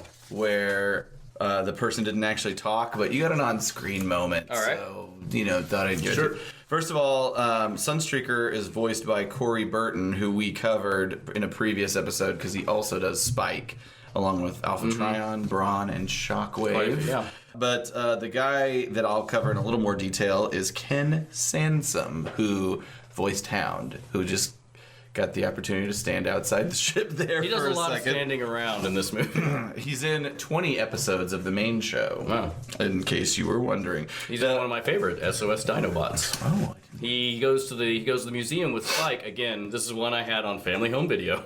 He goes to the museum with Spike and takes holograms of the dinosaurs there to bring back to Wheeljack, who... So he aided and abetted Wheeljack. That's right. Dinobots, I thought you were supposed to make dinosaurs. Dumbest That was line Huffer. ever. Yeah, he's For such a little he's an dick. asshole. So, Ken Sansom, I'll just get it out there. He's dead. Oh, okay, great. Just Great. in case you were- in Great. case you were- Mortality comes for us all. Well, I mean, he was a World War II vet. He ultimately got, after he served in the Navy, he got a degree in radio broadcasting from Brigham Young University, 1949. So, old feller. Other than Hound, I think the thing that he was most known for was he took over, I believe, in 1978 or the early 80s, doing the voice of Rabbit on the Winnie the Pooh franchise. So he was a rabbit throughout The our prick childhood. of the Winnie the Pooh series. He was kind of an asshole. But Hound was so warm, so he had to diversify his experience a little bit. As I said, 20 episodes of Transformers, and while Winnie the Pooh was probably his most prolific paycheck, Tailspin, Scooby-Doo, the Chipmunks, he was a live actor as well. He was on things like Murder, She Wrote, Days of Our Lives, Charlie's Angels, The Brady Bunch. He was in the movie The Sting. You guys like that one? Yeah. Yeah. With Robert Redford, Paul Newman. Yeah. Pulling some shenanigans. Pre-salad dressing. But he passed away in 2012 at his home. I don't know, not at his home. In Sandy, Utah. I wonder how close that is to Salt Lake. Yeah. Doesn't matter. All right. Geographic information. Utah, a mountain state. Mormons. Mormons. Well, I mean, he went to Brigham Young. Yeah, he's probably a Mormon. I think we know where this Black is going. gold. Texas tea. I don't. I wonder if he had Movie some stars. fancy underwear. Oh, magic Let's underwear. not go into that. No, let's only go into that. I wonder if... Let's make this unlistenable. he died in 2012. He might have had the opportunity to vote for Mitt Romney. Well, I just thought maybe he killed himself because of the Mayan calendar. No. That's not good. I'm sorry. Oh, that's the man's dead. Dude, don't It's not offend nice. them. Don't, He was 85. True, so don't offend the Mayans. He died of a stroke. He died of a stroke, so it wasn't. It was one of those more sudden deaths. Yeah, R.I.P. A lot of this is coming out. So that's a good transition. I do have a few notes on The Touch specifically. Yeah. So, and there's a surprisingly little amount out there that I could find. Maybe there's some interviews with Stan Bush that we can find and dig up extra info for when this comes back around. So it was written and performed by Stan Bush. It was released August 1986 as a 7-inch single. I'd never heard of this before, a double A-side. Instead of having an A-side and a So B-side, it's the same they song call on it- both sides? No, Oh. the other side had Weird Al Yankovic's "Dare to Be Stupid" was on the other side. That It's is really A-side. weird. I would but- love to have that. Yeah. That'd be quite a. That might be a collector's item. I'm sure it is. I wonder if you can find it. So it's on that. It has that single, and also it's on the original motion picture soundtrack. Part of the story, and we can probably get into more detail on this when we get to the Planet of Junk. But so Weird Al, a lot of these artists were on this Scotti Brothers label, and I feel like probably whoever produced the soundtrack approached Scotti Brothers. They had a handful of artists, among them Weird Al was on that label, Lion, and maybe Stan Bush was, but I mean, I guess that single was released on that label. So I think they were like, they just had a bunch of artists and just crammed them onto the soundtrack. They were the We right. need a song. But the crazy thing is that they had the right combination of artists for this. I mean, It worked I can't out. think of I mean, Dare to Be Stupid's a weird choice for that the scene. Junkyard. Really? I think it's a great Yeah, choice it's for that. good. Is it? I never struck me as weird. All right. but- We'll talk about it more when Yeah, when we get there. you'll see the light. The song itself, from what I can tell, was inspired. Did you guys ever see the movie Iron Eagle? Of course. Yes. Is it Lou a Gossett lost Jr. classic to you? It's a part of, again, like the 70s were trucker movies, the 80s were Jets? jet fighter movies. Yes. And motorcycles. That's right. Michael Bay should have made movies. Did he make movies in the 80s? Because he should have. I remember think his he was first probably movie. too young. Yeah. He was just an upstart. So the song was inspired by a line in the movie Iron Eagle. So there's a sequence. I don't know if it's towards the end of the movie. It's been a long time since I've seen it, but Me but too. you can see it on YouTube. There's a dog fight, and Lou Gossett Jr.'s character's name is Chappie, and so he and the younger main character Doug, Whose name I don't know. they're in a dog fight, and Lou Gossett Jr. gives him a tape and is like, if something goes wrong, play this tape. And so if something does go wrong, Lou Gossett Jr. ends up, crashing into the ocean or whatever. And but before he dies, he's like, I'm not gonna make it. And he's like, Play the "Come on, tape." play the tape. We gotta play the tape. That's not a bad Lou Gossett impression. And so, first of all, I don't know why there's a tape player in It's always this. a jet. There's always He this puts soundtrack the thing. cassette in Soundwave, and Soundwave puts up to the jet. So the kid puts the tape in, and it's a pre-recorded, like, kind of inspirational speech from Chappie, Lou Gossett Jr., to the kid. And and he's basically just says a bunch of supporting words, and ultimately he tells the kid Doug, he says, God doesn't give people things he doesn't want them to use, and he gave you the touch. It's a power you have inside you, down there where you keep your guts, boy, and it's all you need to blast your way in and get back what they took from you. And so that inspired this song. Wow. Okay. So I guess Stan Bush is a fan of Lou Gossett Jr. I mean, that's a deep cut. That's interesting. But the song was originally meant for the Sylvester Stallone movie Cobra. That's right. And I guess it didn't. I don't know why it didn't make the cut. Which is, by the way, guys, ladies and gentlemen, go watch Cobra. It is It's an amazing movie. fucking ridiculous and awesome. I've never seen it. It's it's interesting seeing like Sylvester Stallone and Brigitte Nielsen next to each other because she's like 6'1" and he's like 5'3", Yeah. even though his IMDb says less than 5'10". He's not 5'10". Not five. How did they say 69? Awkwardly. Yeah. He's like, Did he just bump his face into her belly button? Well, it depends on what's going on. Or she would have bumped his face into his upper No, she would have thigh? missed that. She would have had nothing to do. She's down by his ankle. And he's like, And she made him work. oh yeah, she's scary. The touch. You haven't mentioned it made an appearance in a popular '90s movie. Yes. So it's actually been in several random things. An episode of I've never seen the show Chuck, American Dad, The Goldbergers, Bob Burgers, your favorite, The Regular Show. It's featured in that. But yeah, I think you're referring to I think the most famous one. the great movie Boogie Nights. That's right. Starring one Marky Which is interesting because he was in the new Transformers movies. That is true. And a real missed opportunity for him to sing the touch in the new movies. Which, yes, if you haven't seen Boogie Nights, first of all, go see Boogie Nights. But Mark Wahlberg does his character does a cover of the touch poorly. Well, he's bottoming out, but we don't have to go into the plot of it. We don't have to, but I think let's they're do all it. speed fueled and Yeah, and it's interesting to see him purposefully singing badly. It's just I find I assume he can't really sing. I would think he was a Marky- rapper. That's true. He was a rapper, but I think you had some timing. Maybe he can sing better than that in that movie. But yeah, it was really interesting because the touch was made specifically for Transformers, so it's a real interesting addition. Well, it was made specifically for Cobra. Well, all right. But it's just a real. By that point, it had been used in Transformers and not Cobra. So Bush actually recreated versions of the song once the Michael Bay movies started he knew they were in production, and he recreated some modern updates to the song with the hope of getting it on a Michael Bay soundtrack. But to date, that son of a bitch hasn't let Stan Bush be in on this action. So they've totally hosed him. Oh. That sucks. You'd think That's unfortunate. throw him a little bone. Yeah. Jesus Christ. So Bush has been inducted. Did you guys know this was a thing? Into the Transformers Hall of Fame. Is this an official thing? He better be. I think it is an Who's it official run? thing. I mean, you probably don't. Is Who that's run by, or is that an annual deal? Well, I think back when they used to have official Hasbro approved convention, which doesn't exist anymore, they would do it as part of that. I see. He was part of the induction class along with RC and Rodimus Prime. They also induct characters. Fictional characters? By the way.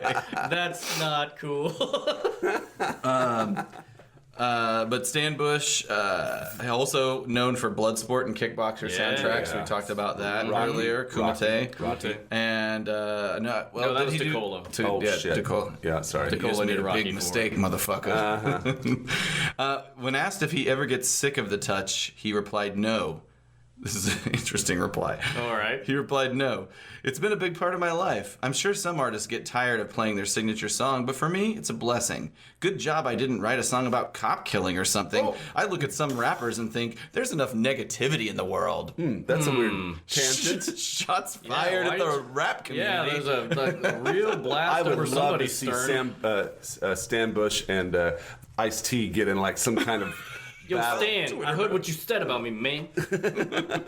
Good Ice-T impression again. Anything else, guys? I think I'm fresh out. Oh, yeah, no. I'm good. No. Yeah, no. Yeah, no. Carter? Yeah, no. Oh yeah, I got something. Oh no, I don't. What was your note you made? Oh, I was made a note to discuss the questioning about what kind of model of tractor trailer Optimus is, what kind of cab over he is. Let's get to that. We'll look it up for next time. Probably we won't, but who knows? We got 65 episodes to discuss it, so it'll probably come up Yeah, again. but this is the only one where he transforms into that cat. He's even got horns on him. He needs to blow those horns. Those are smokestacks. No, right? on his Or are they shoulder, horns? on his shoulders, like coming out like this. on his chest. Yeah. Oh, those horns. Yeah, on his chest. Yeah. Fwamp, fwamp. All right, listen to this. Yeah.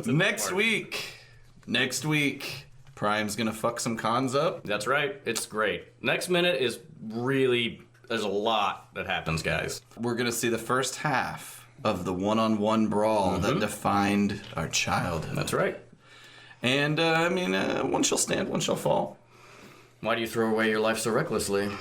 That's a question you should ask yourself, Megatron. We all got Prime voices in this episode. Yay! Thanks, everybody. Do slow down, but they don't. It's not right. Have you ever heard us like slow No. down? We sound if you slow down any podcast, people sound drunk. Like, listen to this. This is great. This is us. Can you imagine like doing a minute, a minute podcast to like close 2001 Space Odyssey? Oh my God! There's just minutes to go by. There are like tens of minutes that go by without dialogue. I love. Cybertron! The Autopod Decepticast is recorded in front of a live studio audience. Hello, ladies and gentlemen, and welcome to the Autopod Decepticast. This is your weekly podcast delivering a minute-by-minute breakdown of the 1986 Transformers movie. Today, that was a mouthful, sorry. I'm just nervous. It always is. Today we're covering episode 23. That's minute 2201 to the 23-minute mark. This is your host, Aaron, and I'm here with my environmentally friendly, solar-powered co-hosts. I'm Ryan. Hi, I'm Caleb. So in this world where sustainability is such a hot button, especially for millennials and Gen Zs, what can Transformers do to We're dropping the millennial. I think if you would like to sustain this friendship, you won't ask dumbass questions. Well, listen, they had a wind farm. They had hydroelectric plants. I mean, that's all gone now, but it was just for them. You don't know. All right, we'll move on. No, that was great. This is the worst intro ever. But we're doing something a little different today. Mm-hmm. Something a little fun. Try and mix it up a little bit. So we thought we'd do something fun instead of what we've been doing. Yeah, that's right. That's right. And so we have an extra special guest here in the Ark today. He's a contest winner. APDC, you get a contest winner. A non-announced, non-existent contest. And as a result, we have joining us for the next perhaps 2 episodes is Cuban B from Wyoming. Cuban B from Laramie. Woo! Apparently this pen is my penis.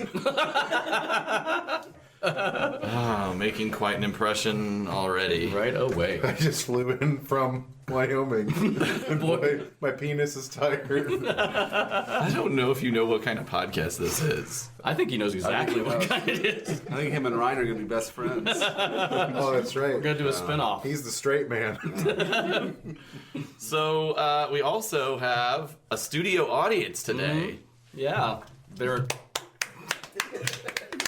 We need an applause slide. That's right. That's what we're going to pipe in like a huge crowd. Like, A Hollywood Bowl. yeah.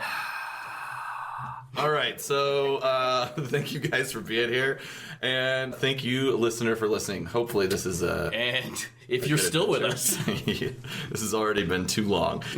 So last episode, we're in the heat of Prime and Megatron's battle. There's some lightsaber slashing, some sun silhouette action, some robot body smashing. Oh, boy. How long did you work on this? And by the end of the sequence, we've basically got Prime.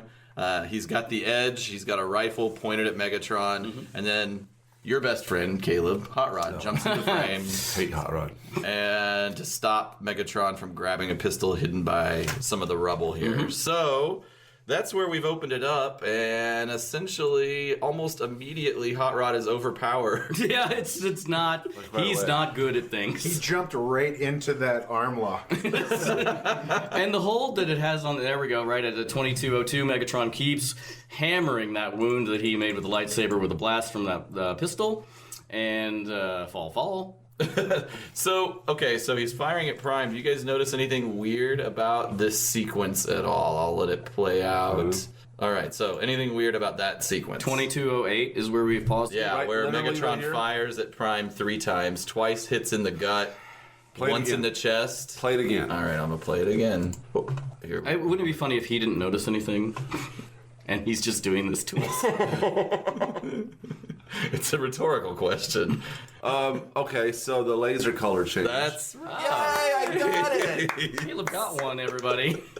I didn't notice it. Did you read my notes? Did you cheat? Nope. I did that all by myself. Yeah, it changes to an. Traditionally, the Decepticons have purple lasers and the Autobots have orange. But this is like, is this orange or yellow or something? I mean, I'm mildly colorblind. So, I mean, Really?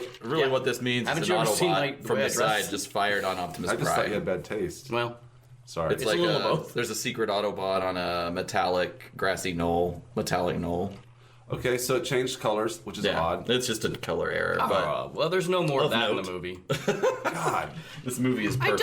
I do not understand really what these holes in Prime's boots are at 2209. I'm glad you asked. 'cause Okay. I just have my note here for the show. Which is 100% more notes than so Caleb excited. has. Yeah, take it away, Cuban. I literally did have. Yeah. Anyways, so we're talking about these transform. I mean, you guys have probably posited what these things weigh.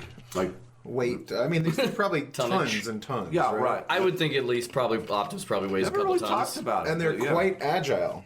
Yeah. And so my question was, wouldn't either their momentum move them further or more from being such a weighty object, or are there rockets to counteract the you know what? So as this on the bottom, I mean, obviously, so that you can possession them on their action stand. That's right. But They didn't even have that. Nope.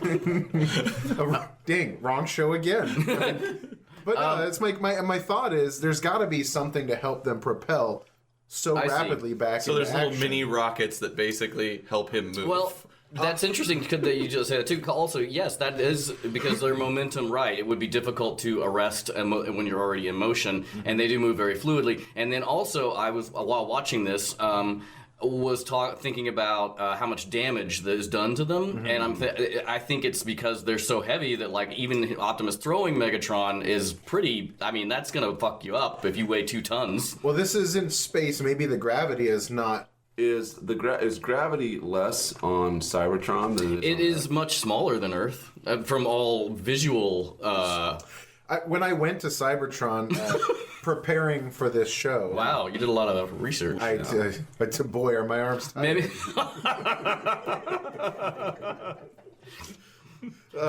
Can you answer the question of where Cybertron is? Because depending on what script you have, it's either like within sight of Earth or It's actually just closer than the moon. I'm not allowed to tell, actually. second star of the right and straight on until morning. Yep, that's right. so we didn't answer the question about these holes at all, did we? Nah. Okay. I just think it's a weird animation thing. Listener, tell us what you think the holes at the bottom of Prime's feet are for. I don't think it's like on the toy. No, No, it's not. This is never seen before or again. It's an awkward picture. Anyway, okay. So moving on then. Need in there. Prime takes 3 shots, and Megatron just throws Hot Rod to the side like a rag doll. Yeah, really, just like it's pretty pathetic. If, as we talked about last week, He throws Hot Rod like away just like a old bag of moldy tangerines. so last week we said that nope, It's from UHF. sorry. He threw me away like a old bag of moldy tangerines. I'm glad you felt like you just had to get that in there. It's in my notes. At any rate, last week we said that maybe we were trying to question his Megatron's motives. Is he trying to get into the city to just kill everybody, but why didn't he just kill Hot Rod? He could have just blown Hot Rod's head right off and then tossed him about Prime. through. It's all about Prime. I have points of this on the script deviations. Oh, cool, interesting. Okay, so God, watching Prime like shudder, tremble and shudder trying to stand it's up. rough. I 100% every time I watch this by myself, I'm crying. Oh, really? Yeah. really, I mean, but mostly because of the major depression. So By yourself. it's so Megatron steps forward to Prime, basically at point blank range, and gives a little speech. Ryan, you wanna? I would have waited an eternity for this. It's over, Prime. terrible, Frank Welker. They get worse and worse. Yeah. It's cracked and He's got a cracked lens on his optics. Optics, yeah. Yep, he is messed up. I always liked this illustration is so iconic to me. I remember it. And again, we talked about this, I think, the last episode. They show this in the the trailer for the movie, which is like real, like, well, it's a lot of weird spoilers in those trailers. Will Prime die? Right? So he gives a speech, and Prime does kind of a double close-fisted wallop thing, says never. And it's all hand-drawn animation. That was a nice little Swing shot. around, yeah. The background is hand-drawn. This is the preceding sequence around 2:29 after the hit is kind of awkwardly drawn piece of work here. But essentially, Megatron knocked off a cliff, hits a couple levels on the way down. Jacks him up. Yeah. Well, again, that's like the whole thing I was thinking when I watched this this morning. I was thinking, like, gosh, yeah, it is really just blunt. It's all blunt force trauma. And if you look at it, I think really Prime takes a lot more damage than Megatron does. Like, Absolutely. Megatron's not shot at all. Prime's shot 3 times. Yeah, and hit with a shard. Yep. And the laser sword thing. Yeah. Megatron had plenty of time to pull that trigger. Like, he could have just shot Prime. Well, he wanted to have his moment. Like, he wanted to gloat. But even after the gloat, you still had a solid 5 seconds of Prime. Where Prime is definitely winding up. Right. Yeah, that's true. I thought about that even as a kid. Why wouldn't Megatron just transform into his own gun to shoot? Because he can't hover. He always has to have somebody fire him, so he'd just be shooting at his ankles. Spinning around and around Yes. like Mo or Shemp. I'm beginning to think it was that Curly, by the way. he's not he's not the negotiating genius I thought he was. So, okay, this scene here at about 22:36 where Prime kind of starts to get up, but then he falls down. That's rough. Pretty amazing. And this whole sequence here is illustrated pretty well, too. Hot Rod comes up to Prime to kind of apologize, comfort him. You just see how beat up he is. Yeah, 22:41 is what we're looking at in the Prime. He said, Hot Rod says, "Forgive me." Where I'm like, hey, is your ego really what's important right now? Do you think if Prime was in better condition at this point, he would have Backhanded him? killed Hot Rod? No, because him? Megatron did this. Condition, though. I do have another question about Transformers and physics, I guess. Can they ever improve their strength or dexterity or agility? Can a Transformer go to the gym? Can they upgrade? Yeah, They can't. I mean, but it does. It's not. You can't really exercise or anything. But I mean, they do get upgraded, so to speak. I mean, like I said earlier, Orion Pax becomes Optimus Prime, who is a battle form, and then later in the series, Bumblebee becomes Goldbug. Well, just because Prime We'll see some upgrades in this movie, as a matter of fact, to more metaphysical needs. Although that is, yes, that's true. But to your that point, makes for good are you saying Transformers. something can be done to help Optimus in this situation? Well, no. Why? I mean, he did get shot and messed up pretty bad. But if he's the leader, why isn't he more prepared to take on a battle from your sworn enemy? Well, he was thrown into this. I mean, they called for reinforcements, and they brought 5. So yeah, I mean, presumably you would think they have a better medical bay. We'll see that, I think, in the next episode. Yep. But yeah, I mean, it is weird of why Prime dies, quote unquote, because they are robots. So one would imagine that you could repair them. But I mean, even in the comic, there is some parts of this was a Spider-Man crossover I'm thinking of, where I think it's Gears or somebody falls off and literally breaks into pieces, and He's in web design. they put him back together, and they gather him, and Spider-Man is thinking why are they so cold about this? They don't even seem to care. When in reality, they're well, we can just put him back together and he'll be fine. And we see again later that exact same thing happening with spoiler Ultra Magnus. Yeah, it's they pick and choose. I mean, it's all about the drama. Yeah, it's really more story than. Yeah, and they do a great job of it. What are my notes here? You've got a Yes. they call it a compelling protagonist, I think is what my notes Ooh, say. Wow. Hero's journey. you're dropping some jargon. Joseph Campbell.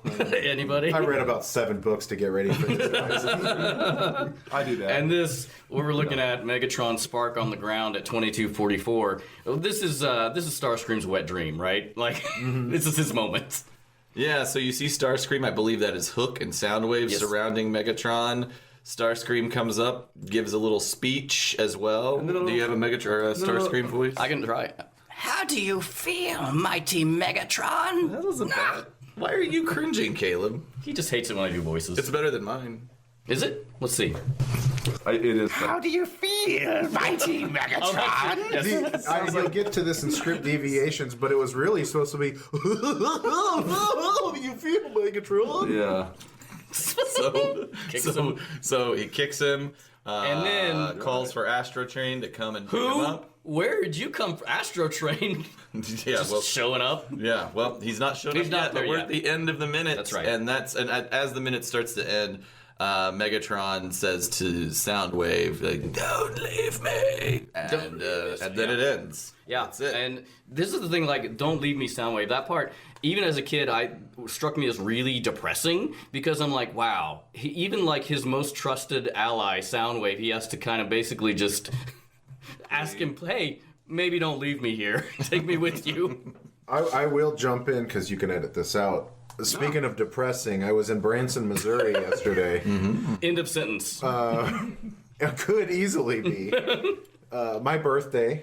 as you know, was yesterday. Yeah, happy belated. Thank you. Congratulations on this contest win and happy birthday. I know. Well, God, it's all coming up Millhouse. I was just saying, here's where it starts to be a fail. Okay. I'm morbidly obese, as the audiences at home the listeners can hear. Yeah, we can hear how fat. It's all we can do to have you fit here in the studio. In the arc. Tell you about Branson, Missouri. I almost got excluded from participating in a activity with my daughter because of my weight. Oh no! And Like what activity was it? well, let's not put Go-karts? him on blast. It Much was like Jello Prime wrestling. was put on blast. See how I brought it back in there. Worked it all in. Transform. My dignity transformed that day. Into not dignity. Yesterday. And yeah, I didn't share this with you because I would have been a little disappointed drinking till 5 a.m. Oh shit, that happened too. No, and so Is this the part where we talk about Ryan getting naked last night on Wax? For a long time. I had 70 drinks. 70 is by dinner.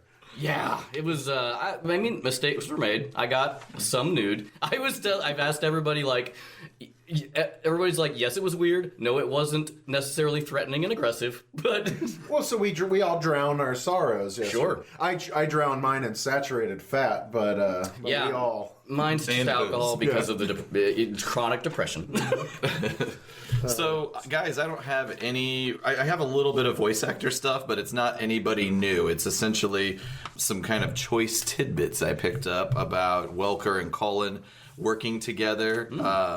So, Welker on Colin. This is an interview I found on Collider. And essentially, Welker said that he loves working with Peter Colin. Peter makes me smile the moment he comes through the door. He is the real deal. Talented, big-hearted, with a fabulous basement wall echoing laugh. That's all I got there. All right. That's very nice. Yeah. They've been friends for eons, he says. They don't see each other a lot outside work, but they appreciate the time that they do spend together, which actually you can find lots of video of them at cons. Yes, doing together on panels. And they are great together. Like, it's interesting. Like, you'd think that they're basically recording in isolation, but they have developed a So real... that's Welker talking about Cullen or Cullen talking about Welker. Well, they're talking about Colin. It'd be funny if Cullen was like, yeah, I fucking hate that. A little bit more about He's always Welker. checking his caller ID and just like God shaking his head. damn it, Frank. Much like me winning this contest. Am I right, guys? Did I say- Why did we do this contest again? Yeah. We did. I mean, Let's not do it You anymore. did receive 1 million entries. Yeah, so we had to comb through all of those videos that everybody My sent wrist was very sore sending them in, by the way. Sorry. Some of you guys send masturbation videos. in. That was just me. Oh, you entered your own contest? Yeah, no, I did. I did a bunch of fake accounts, and I was like, just because I can't come unless I feel someone's uncomfortable. It's ryanishappy.com. Like all these false personas that he tries to convince himself that it's worth keeping on. That's right. That's what I'm living for. So, Welker.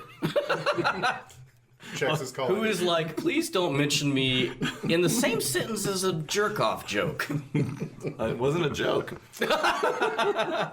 So, from an interview I found on a YouTube channel called The Dorkening, there was some interesting stuff that Frank Welker talked about the audition process. I don't know if this is how it is typically, but so he basically met with the voice director, Wally Burr, R.I.P., who he knew from working on lots of other shows.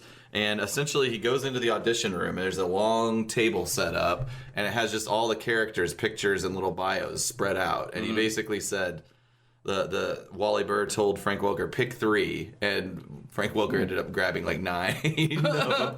But he grabbed Megatron because he was like really excited to do like the big evil bad guy because Yeah, you want to try in his, for that. well, in his career also, he just always, you've heard his voice reels, like he does these little cutesy characters a lot. Yeah. And so he wanted to do something with a little more edge. It's what makes for a more compelling good guy, though, right? Is to be balanced by this dynamic over-the-top Yeah, and bad that guy. kind of actually dovetails a little bit. Not to cut you off if you had more. Nope. About that. Okay. Well, I was just thinking. We mentioned this a little bit last night, but I watched some episodes of cartoons that I hadn't seen since I was a kid, and subjected Wes to watching some of them as well, and they were not good. Like we watched a Mask episode, which she does not remember. I may have made that up. And then we watched an episode of Cops fighting crime in a future time. Yes. Oh yeah, that was a good show. I did like that show. Big Boss. Yeah. Big Boss, I have a weasel for some reason. What was the chief's name? Weasels Bulletproof. Weasels are the only source of Bulletproof. protein in that future time. So he was king of the land. That's right. You guys, speaking of chiefs, you guys should have watched Carmen Sandiego as well. I added that to there. That was a great. Listen up, gumshoes. She was in Warriors. Hey, She did all the radio broadcasts she for the DJ? Warriors. Yeah. Dino Riders was another one that I watched, and I'm like, where, like, I was just wondering why, like, Dino Riders, for those who don't know, was a show about aliens who presumably crash on Earth. I don't really remember, but they're dinosaurs, so it must have been. And they used dinosaurs to fight each other, and I'm like, why didn't that take off like Transformers? Or Mask was pretty big, but like, it's not. I mean, maybe I'm just not in those circles, but you don't really hear about it anymore in the same way of like Transformers and G.I. Joe. And it's like I was watching him, and I think the difference is like the Mask was very much like, hey, look at all this cool tech, as opposed to like being character driven, which the Transformers are cool tech, but they're also you've mentioned this before, Aaron, that they have the personalities that they do, and that's the interesting part, is Right. that's what people are drawn to. When they're really human centric with Mask, I mean, it was. Yeah, well, yeah. And but Anything else, guys? One of our most interactive the guy we talk about on almost every episode. he's gonna be so mad he didn't win this contest. Sorry, Ernie. Ernie Sexton, yeah, he's very active on our Facebook, and he posted. Was it episode 19 or 20 where we talked about the double A side, the You Got the Touch, and Dare to Be Stupid. on the other. 45. Yes, he has an actual copy of it. A promotional copy. And it was just really cool to see. I was really happy to see that. There's your circle back to UHF. Dare to Be Stupid. Yeah. Oh, big shout out, by the way, to Weird Al, who just had his bathroom in his college dorm enshrined with where he recorded his first album. So, Really? Oh, wow. for Big Al, but that's a restaurant. Was he like, enshrine me? I wish he had, because quite possibly one of the greatest, most enduring entertainers Yes. of our childhood. And he That's didn't really- he didn't do it like he didn't ask for it to be done, but the communications department, I think at that college, put a plaque in next to the bathroom where he recorded what is it? It's not My Sharona. It's like Another one rides the My bus. Bologna was My Bologna or something the like that. Kinks or the Knack version. Yeah. Was this for one thing that he sent to Dr. Demento? Yeah. Or? Okay. that Mr. Show with the Dr. Demento character when he's got the doll head and his mom's trying to bring him tea and he's just like, get out of here. I'm a sushi bar. A sushi bar machine. Well, I'm so glad you're sticking around for the next episode, Ben. Well, we're going to talk about a few things. We've got The Tide Will Have Turned. Yeah. Decepticons are going to skedaddle, and we're going to drop in on the hospice unit over at Autobot City. The 23 skidoo on out of there. Yeah, it gets rough in this. We're not to the really hard parts, but yeah, we start to get a little dark. The music changes. And that's how emotionally, that's how they let you know what you're supposed to be feeling. Hey, but we'll get to it next week, everybody. So For now, bye. Eat a dick. I'm working on getting the video I did from Jeff City last week to put it up on YouTube. Yeah. And the sun was just incredible, like the corona and all that. Yeah, because you can take your glasses off whenever it covers the sun. So we're at 2.5 minutes. You can look at it. I got video of it, and then I video also of our reaction. Like we were at a park on a down slope, and you can see people down with us, and like you hear the bugs and start to come out and start to sing, and then the birds all go to the trees, and it's fucking awesome. Yeah, That is awesome. another one coming up in 2024. Hello, ladies and gentlemen, and welcome to the Autopod Decepticast. This is our weekly podcast that delivers a minute-by-minute breakdown of the 1986 Transformers movie. This is your episode 26. We'll be covering from 25:01 to the 26-minute mark.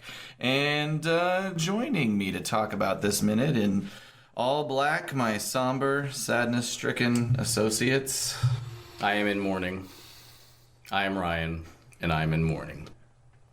I'm Caleb, and There is no God. I mean, what can we say? These are rough times. Ugh.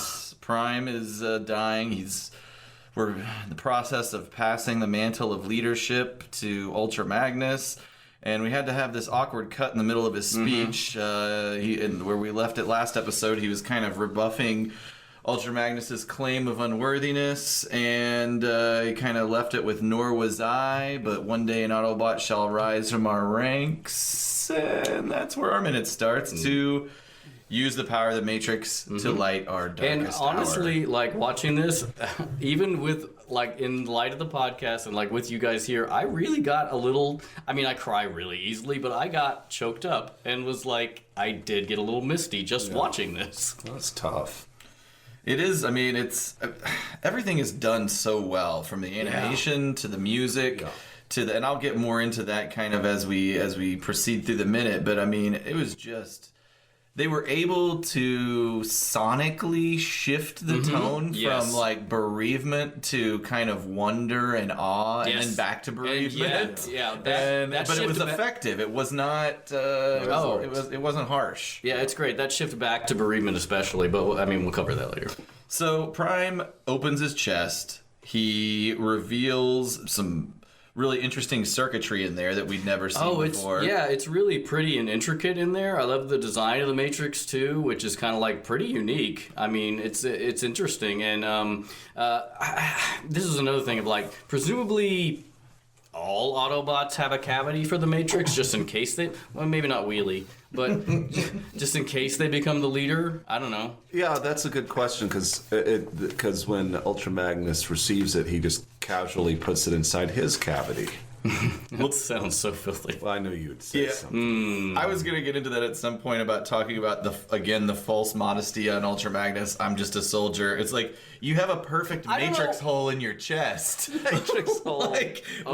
like we all know that Rodimus must have one too. And so I think the same question. Like, do they all have it, or just are there certain sort of classes of Autobot that have it, and some will never have it, or it again whatever. goes back to like maybe this whole metaphysical thing of like there's some cognitive issue of like you can rearrange your internal, like your transformation can be changed and stuff like that. Maybe I'm sure that obviously some of them that have these Matrix holes never are able to we'd have to refer use to them. it So as I would Matrix think that they would put keep other things in there, like it's just like a fanny pack. Yeah, like imagine Rodimus opening up his chest and a bunch of crackers fall out and loose change. See, I thought porno books.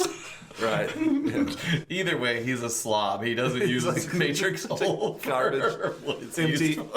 It's old, like crinkled up aluminum cans. Empty styrofoam cups from the gas station. I mean, he is the party boy of the Transformers, right? So why not? Bags of cocaine. Oh yeah, like just an ashtray with like hundreds of cigarette butts.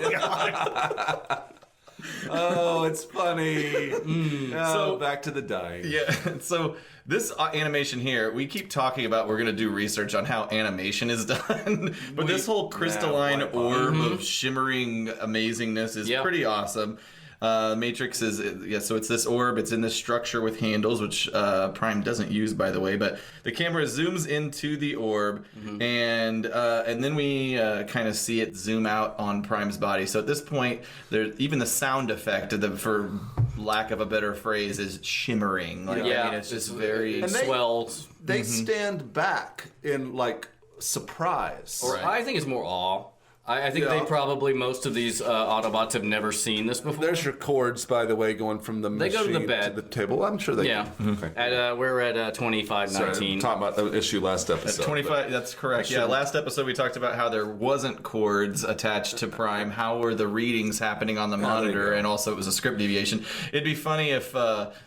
Somebody tripped over his cord. It turned into a Jerry Lewis movie. Oh no! Leaving.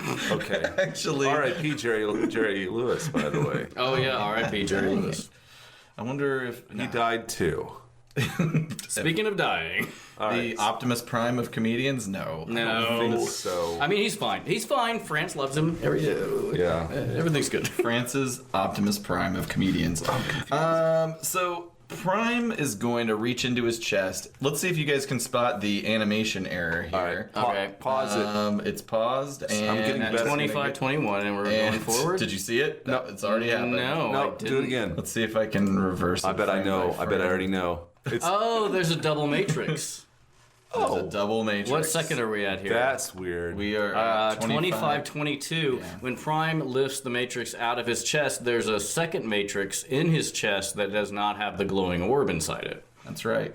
I did not notice that at all. I thought it was a strange thing. It would be about the angle of his arms trying to get inside of his chest cavity. He could never pull it out of his own chest that way.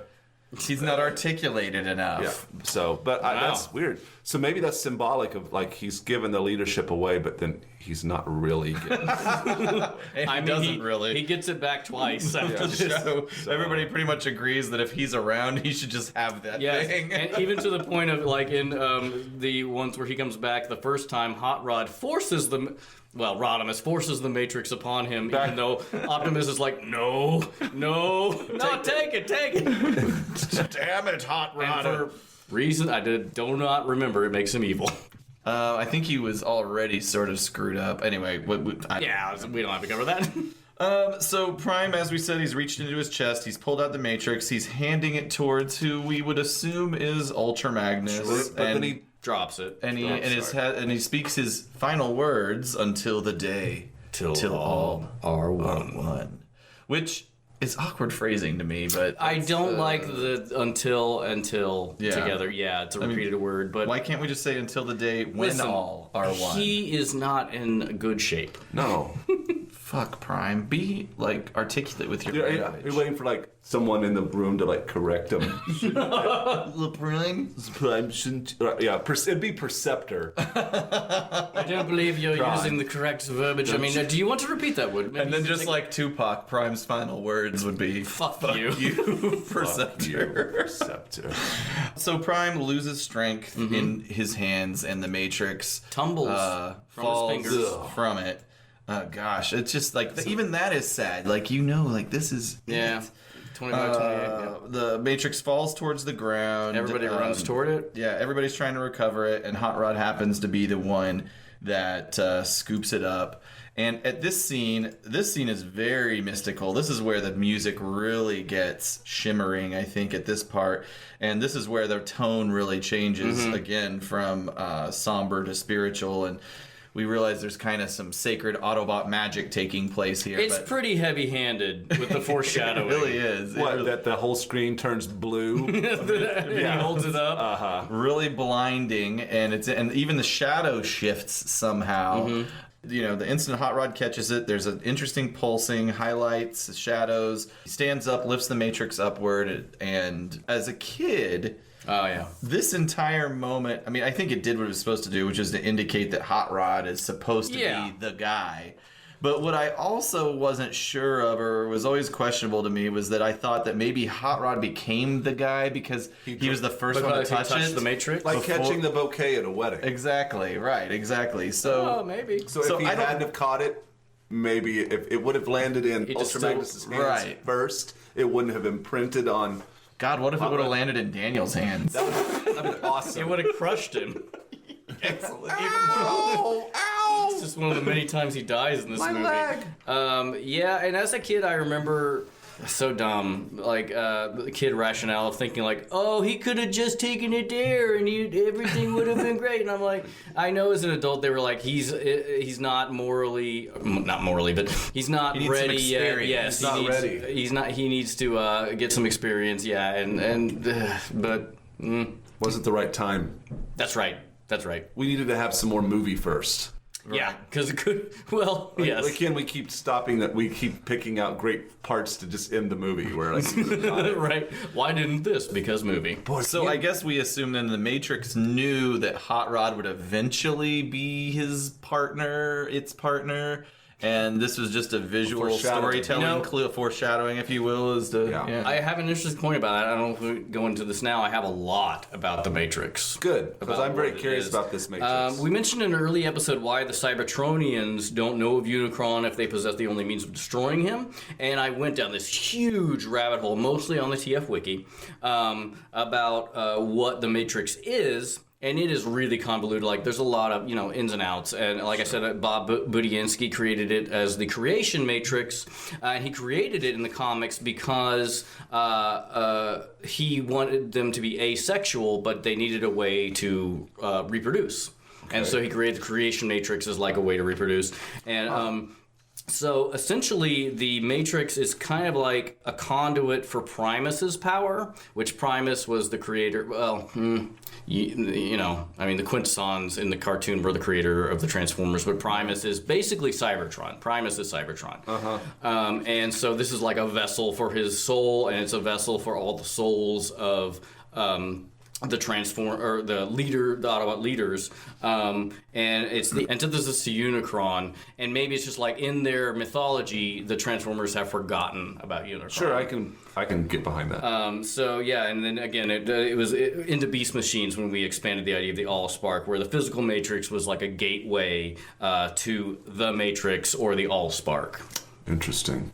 Yeah, this, to your point, was around in the Marvel Comics very early on in the series. It was called the Creation Matrix, although, and its function was to create new Transformers, but it just so happened the leader of the Autobots is the one that housed it. Possess it. But it became kind of a device throughout the series. The Decepticons would try and grab it. I think Shockwave wanted to get it to, build a Decepticon army early on, and then later on it became possessed sort of by darkness at one point. What you said, Aaron, was about like the Matrix may know that Hot Rod is the one that's going to inherit it, and where in the comics, later on in the comics, the Matrix does become self-aware, where it's after the comics movie where Optimus Prime flies into Unicron and destroys him with the Matrix, and then his body is crash landed on a separate planet. I guess the Autobots didn't know the Matrix was in there. I don't really remember that part. But the Matrix becomes self-aware, and then Lord Thunderwing, which is an evil... I don't know if he's even a Decepticon, but... he's a pretender. He was a Decepticon. Okay. He became the leader of them. Yeah, he finds the Matrix, and the Matrix is talking about, I am Primus, I'm Prime Nova, I'm Sentinel Prime, I'm Optimus Prime. And it's like, I've known good, but I would know more, and it wants to know evil. So that's why it binds with Lord Thunderwing, because it wants to know the evil side of the world. Like it's going through its bad phase. I guess, yeah.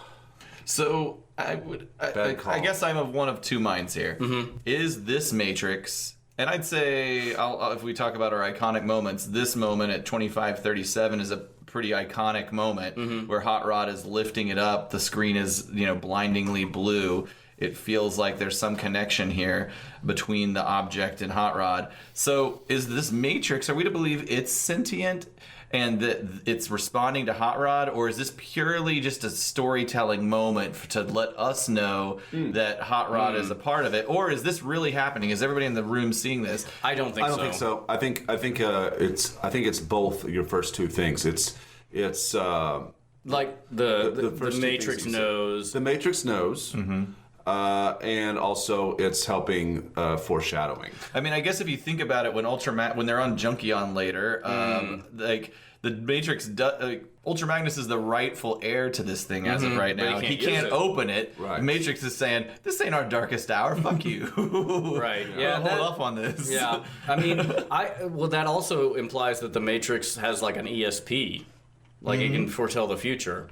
I would think that. Well, presumably the Matrix knows it's going to have to deal with Unicron at some point. It already knows. Right. It already knows. There's a prophecy involved. It knows. And like later in just the next scene, probably we see that like Unicron can see what is happening to the Matrix, and so I think we're giving maybe too much credit to the movie. I think it was just like really heavy-handed foreshadowing, but we can also connect it in the world of what the Matrix is. And you can also put a lot of, you can tell that like the writers are pulling from a lot of religious Yeah. And that's Well, at this point, you really don't know exactly the religious aspect, or still like they don't really even get into what's going on inside that ball until season 3 of the show. Like, there's these moments where they somehow, I don't know, bond with the Matrix or get into it, and so that the leaders can talk to the old leaders, and they're really creepy, interesting things. Yeah, like Optimus Prime travels into the Matrix to get the answers to the Rage virus, and he's like, the Matrix leaders are like,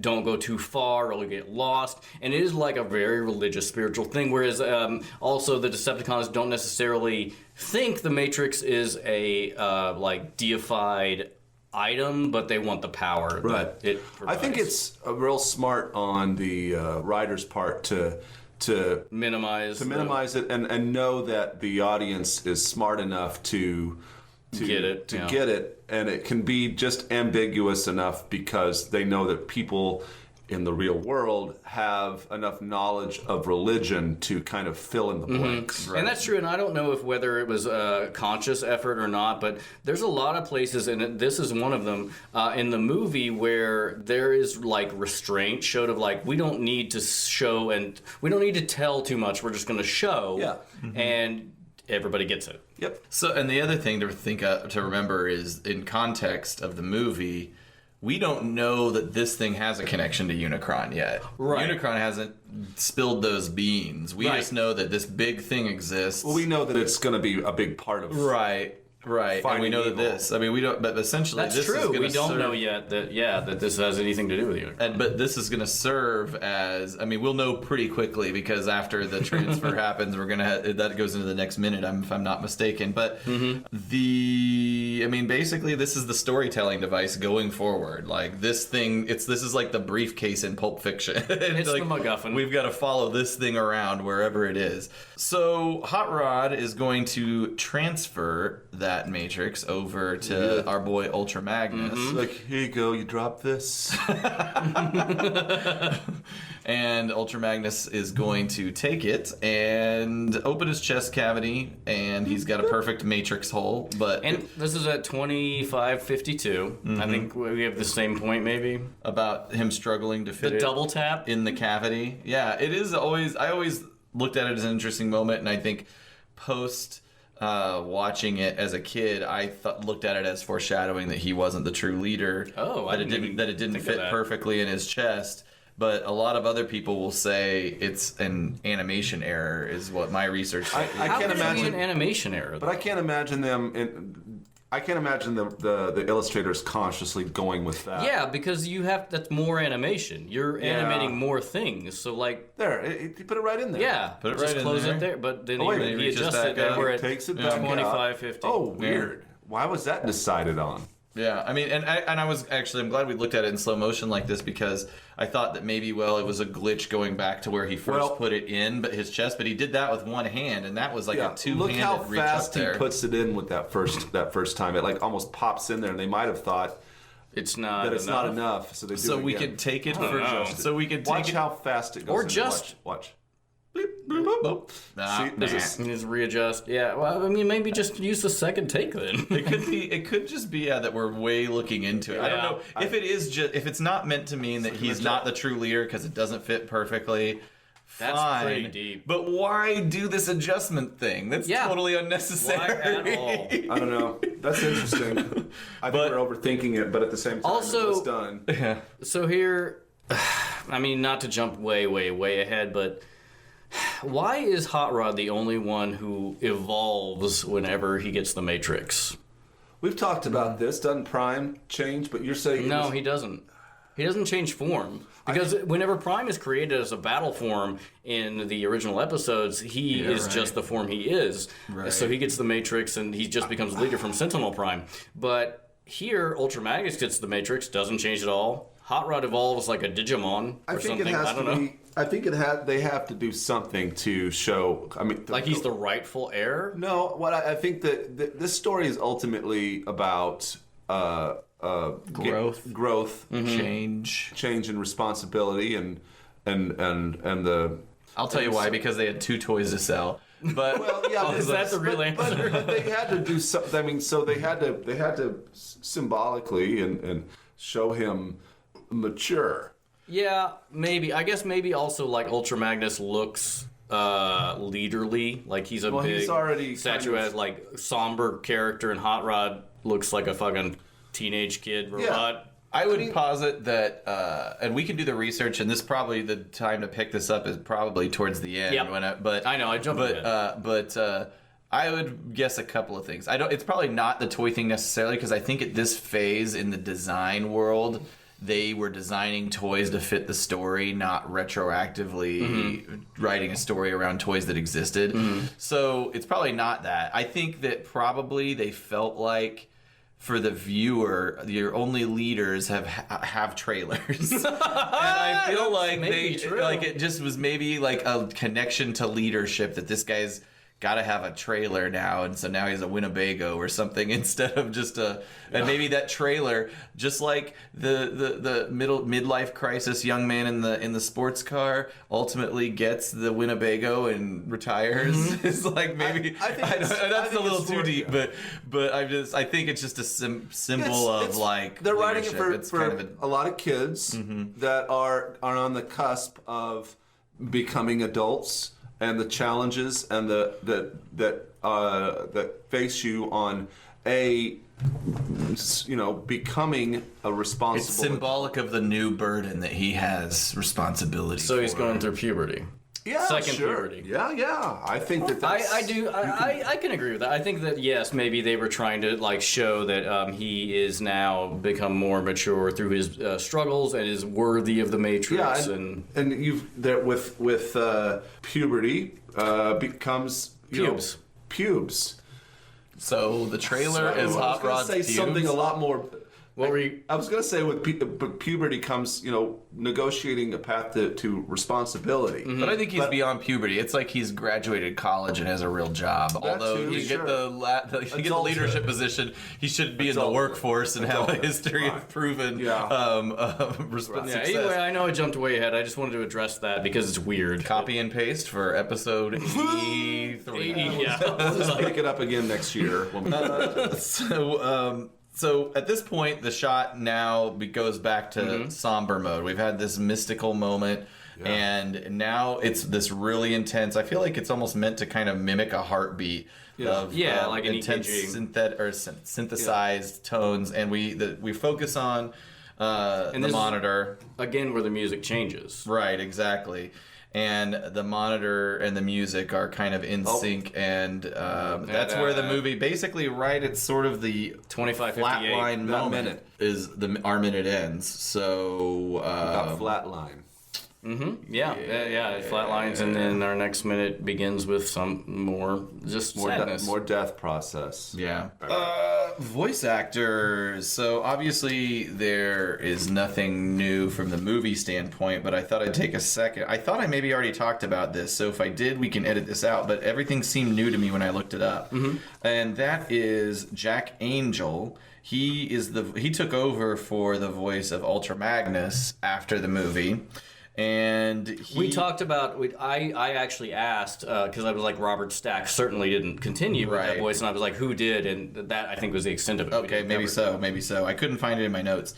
So he was actually, Jack Angel was a very popular radio personality in Los Angeles. He was a big deal, and also did stage productions. And he started doing voiceover work in the 70s. So there's an enormous list. There is always an enormous list, but I always pick out kind of the ones that were most interesting. Stand out to us. Super Friends, Scooby-Doo, Spider-Man. He was a very utility player. Most of his credits are additional voices. So like the character actor of voice actors. Right, exactly, basically. But which is interesting because he had a very his Ultra Magnus voice was very magnanimous. He did a great job with it. But Snorks, he was King Zarkon in Voltron. Oh. He was Wetsuit in G.I. Joe. Tailspin, Darkwing Duck. He did a lot of Disney stuff. I didn't know Kid and Play had a cartoon. I did not know that either. Roger Rabbit, Aladdin, a lot of Disney stuff, a lot of Pixar stuff. He in live action did a lot of voices, so anytime there was kind of a weird voice, he was Beetlejuice, the movie AI, Fifth Element. In Beetlejuice, I think specifically he was the voice of the minister that was marrying them. Do you, Beetlejuice, take? I think he did that wow. voice. And for Transformers, in addition to Ultra Magnus, he voiced Ramjet, Smokescreen, Omega Supreme, Astro Train, and Cyclonus. Omega Supreme. And he is still alive. He has a very interesting website. Yeah. Very interesting website. You can actually hear his voice reels over if you're interested, and there's some Transformers stuff on there. So what's his name? That is Chris Angel. Jack Angel. Jack Angel. Jack Angel. His name is Jack Angel. Nice. So that's all I got there. Okay. So next episode. I don't really want to talk about it. No? Just get the tissues and. Yeah, it's rough. It's gonna be bad. You all know what's coming. You presume. I would love the idea that there's somebody who's listening to this podcast who's never seen this movie. It's like trying to imagine the movie that we're talking about just from our like verbal. And they're probably getting all confused from the deviations, and maybe they're really picturing this magical masterpiece of what this could have been. This is another thing where like the tiny Optimus Prime floating out of the chest. I want that to be in the movie where Hot Rod has three fishing pole or has three fish and throws his pole into the ground, and all part of Daniel's on a bike. Ironhide and Ratchet are melted together. That's right. From That's the laser fire and. It's all the most bonkers parts of this. The acidy mist of Unicron envelops Lytham. The ingester. Exactly. All right, guys. Well, that's it. So please listen to the show. We are on iTunes, Stitcher, Google Play, and TuneIn. We're on the social medias, Twitter, Facebook, Instagram. All of them you can find us at APODcast. And we've got this pretty cool little web presence, autopoddecepticast.com. Like, we're a third of the way through this. Yeah, it's pretty amazing. Way to go, guys. It's weird to see 25 episodes. Kind of sad about it, though. I'm not. What? And there it is. And you know what I realized when revisiting these? I didn't put our outro music over the end of episode number 26, which ends in a really weird, rambling way that probably should have been on the cutting room floor. But it was 9 years ago, and we'd only been doing the pod for 5 months at that time. They are babies. It's like... It's like the end of Bill and Ted's Excellent Adventure, where Rufus breaks the fourth wall and says, they do get better. So if you enjoyed this, I invite you to visit our extensive back catalog of over 260 episodes available everywhere you get your podcasts. I'll be putting these compilation celebration episodes leading up to the anniversary out every week if I can. They take about the same amount of time to put together as a new episode. So there it is. Should you like us and wish to show your support, the simplest way, give us a review, Apple Podcasts, Spotify, Google Play, like, sub on YouTube. We have a Patreon. Several levels of support. Booty Box starts at the $5 level. Patreon.com/APODcast. We have merch, autopoddecepticast.com/store, and you could also buy us a drink. If you would like to have a cocktail featured on an upcoming episode, you can do so by sending us $5 hairs to @APODcast on PayPal. Tell me in the notes what you would like me to make, and I will make that cocktail on a future episode because I cannot make it on a past one. Thirsty, money, buy us a drink. Buy us a drink. And there it is. We also do a little thing called Dough for Joe, wherein you commission us for the Joe episode of your choice for $75 hairs at APODcast on PayPal. We have a couple coming up on the docket whenever we get back to our regularly scheduled programming. Twitter, Blue Sky, Facebook, Threads, Instagram, all of them at APODcast. And if you become a patron at any level, you have access to the notorious APDC Discord, which is where we're definitely the most active socially. Supplemental materials, videos, links to references, and other varieties of fun can be found on this episode's page at autopoddecepticast.com. And as always, until next time, pistols at dawn. Bye, bye, bye. All right, we did it. We did. No, there's nobody here.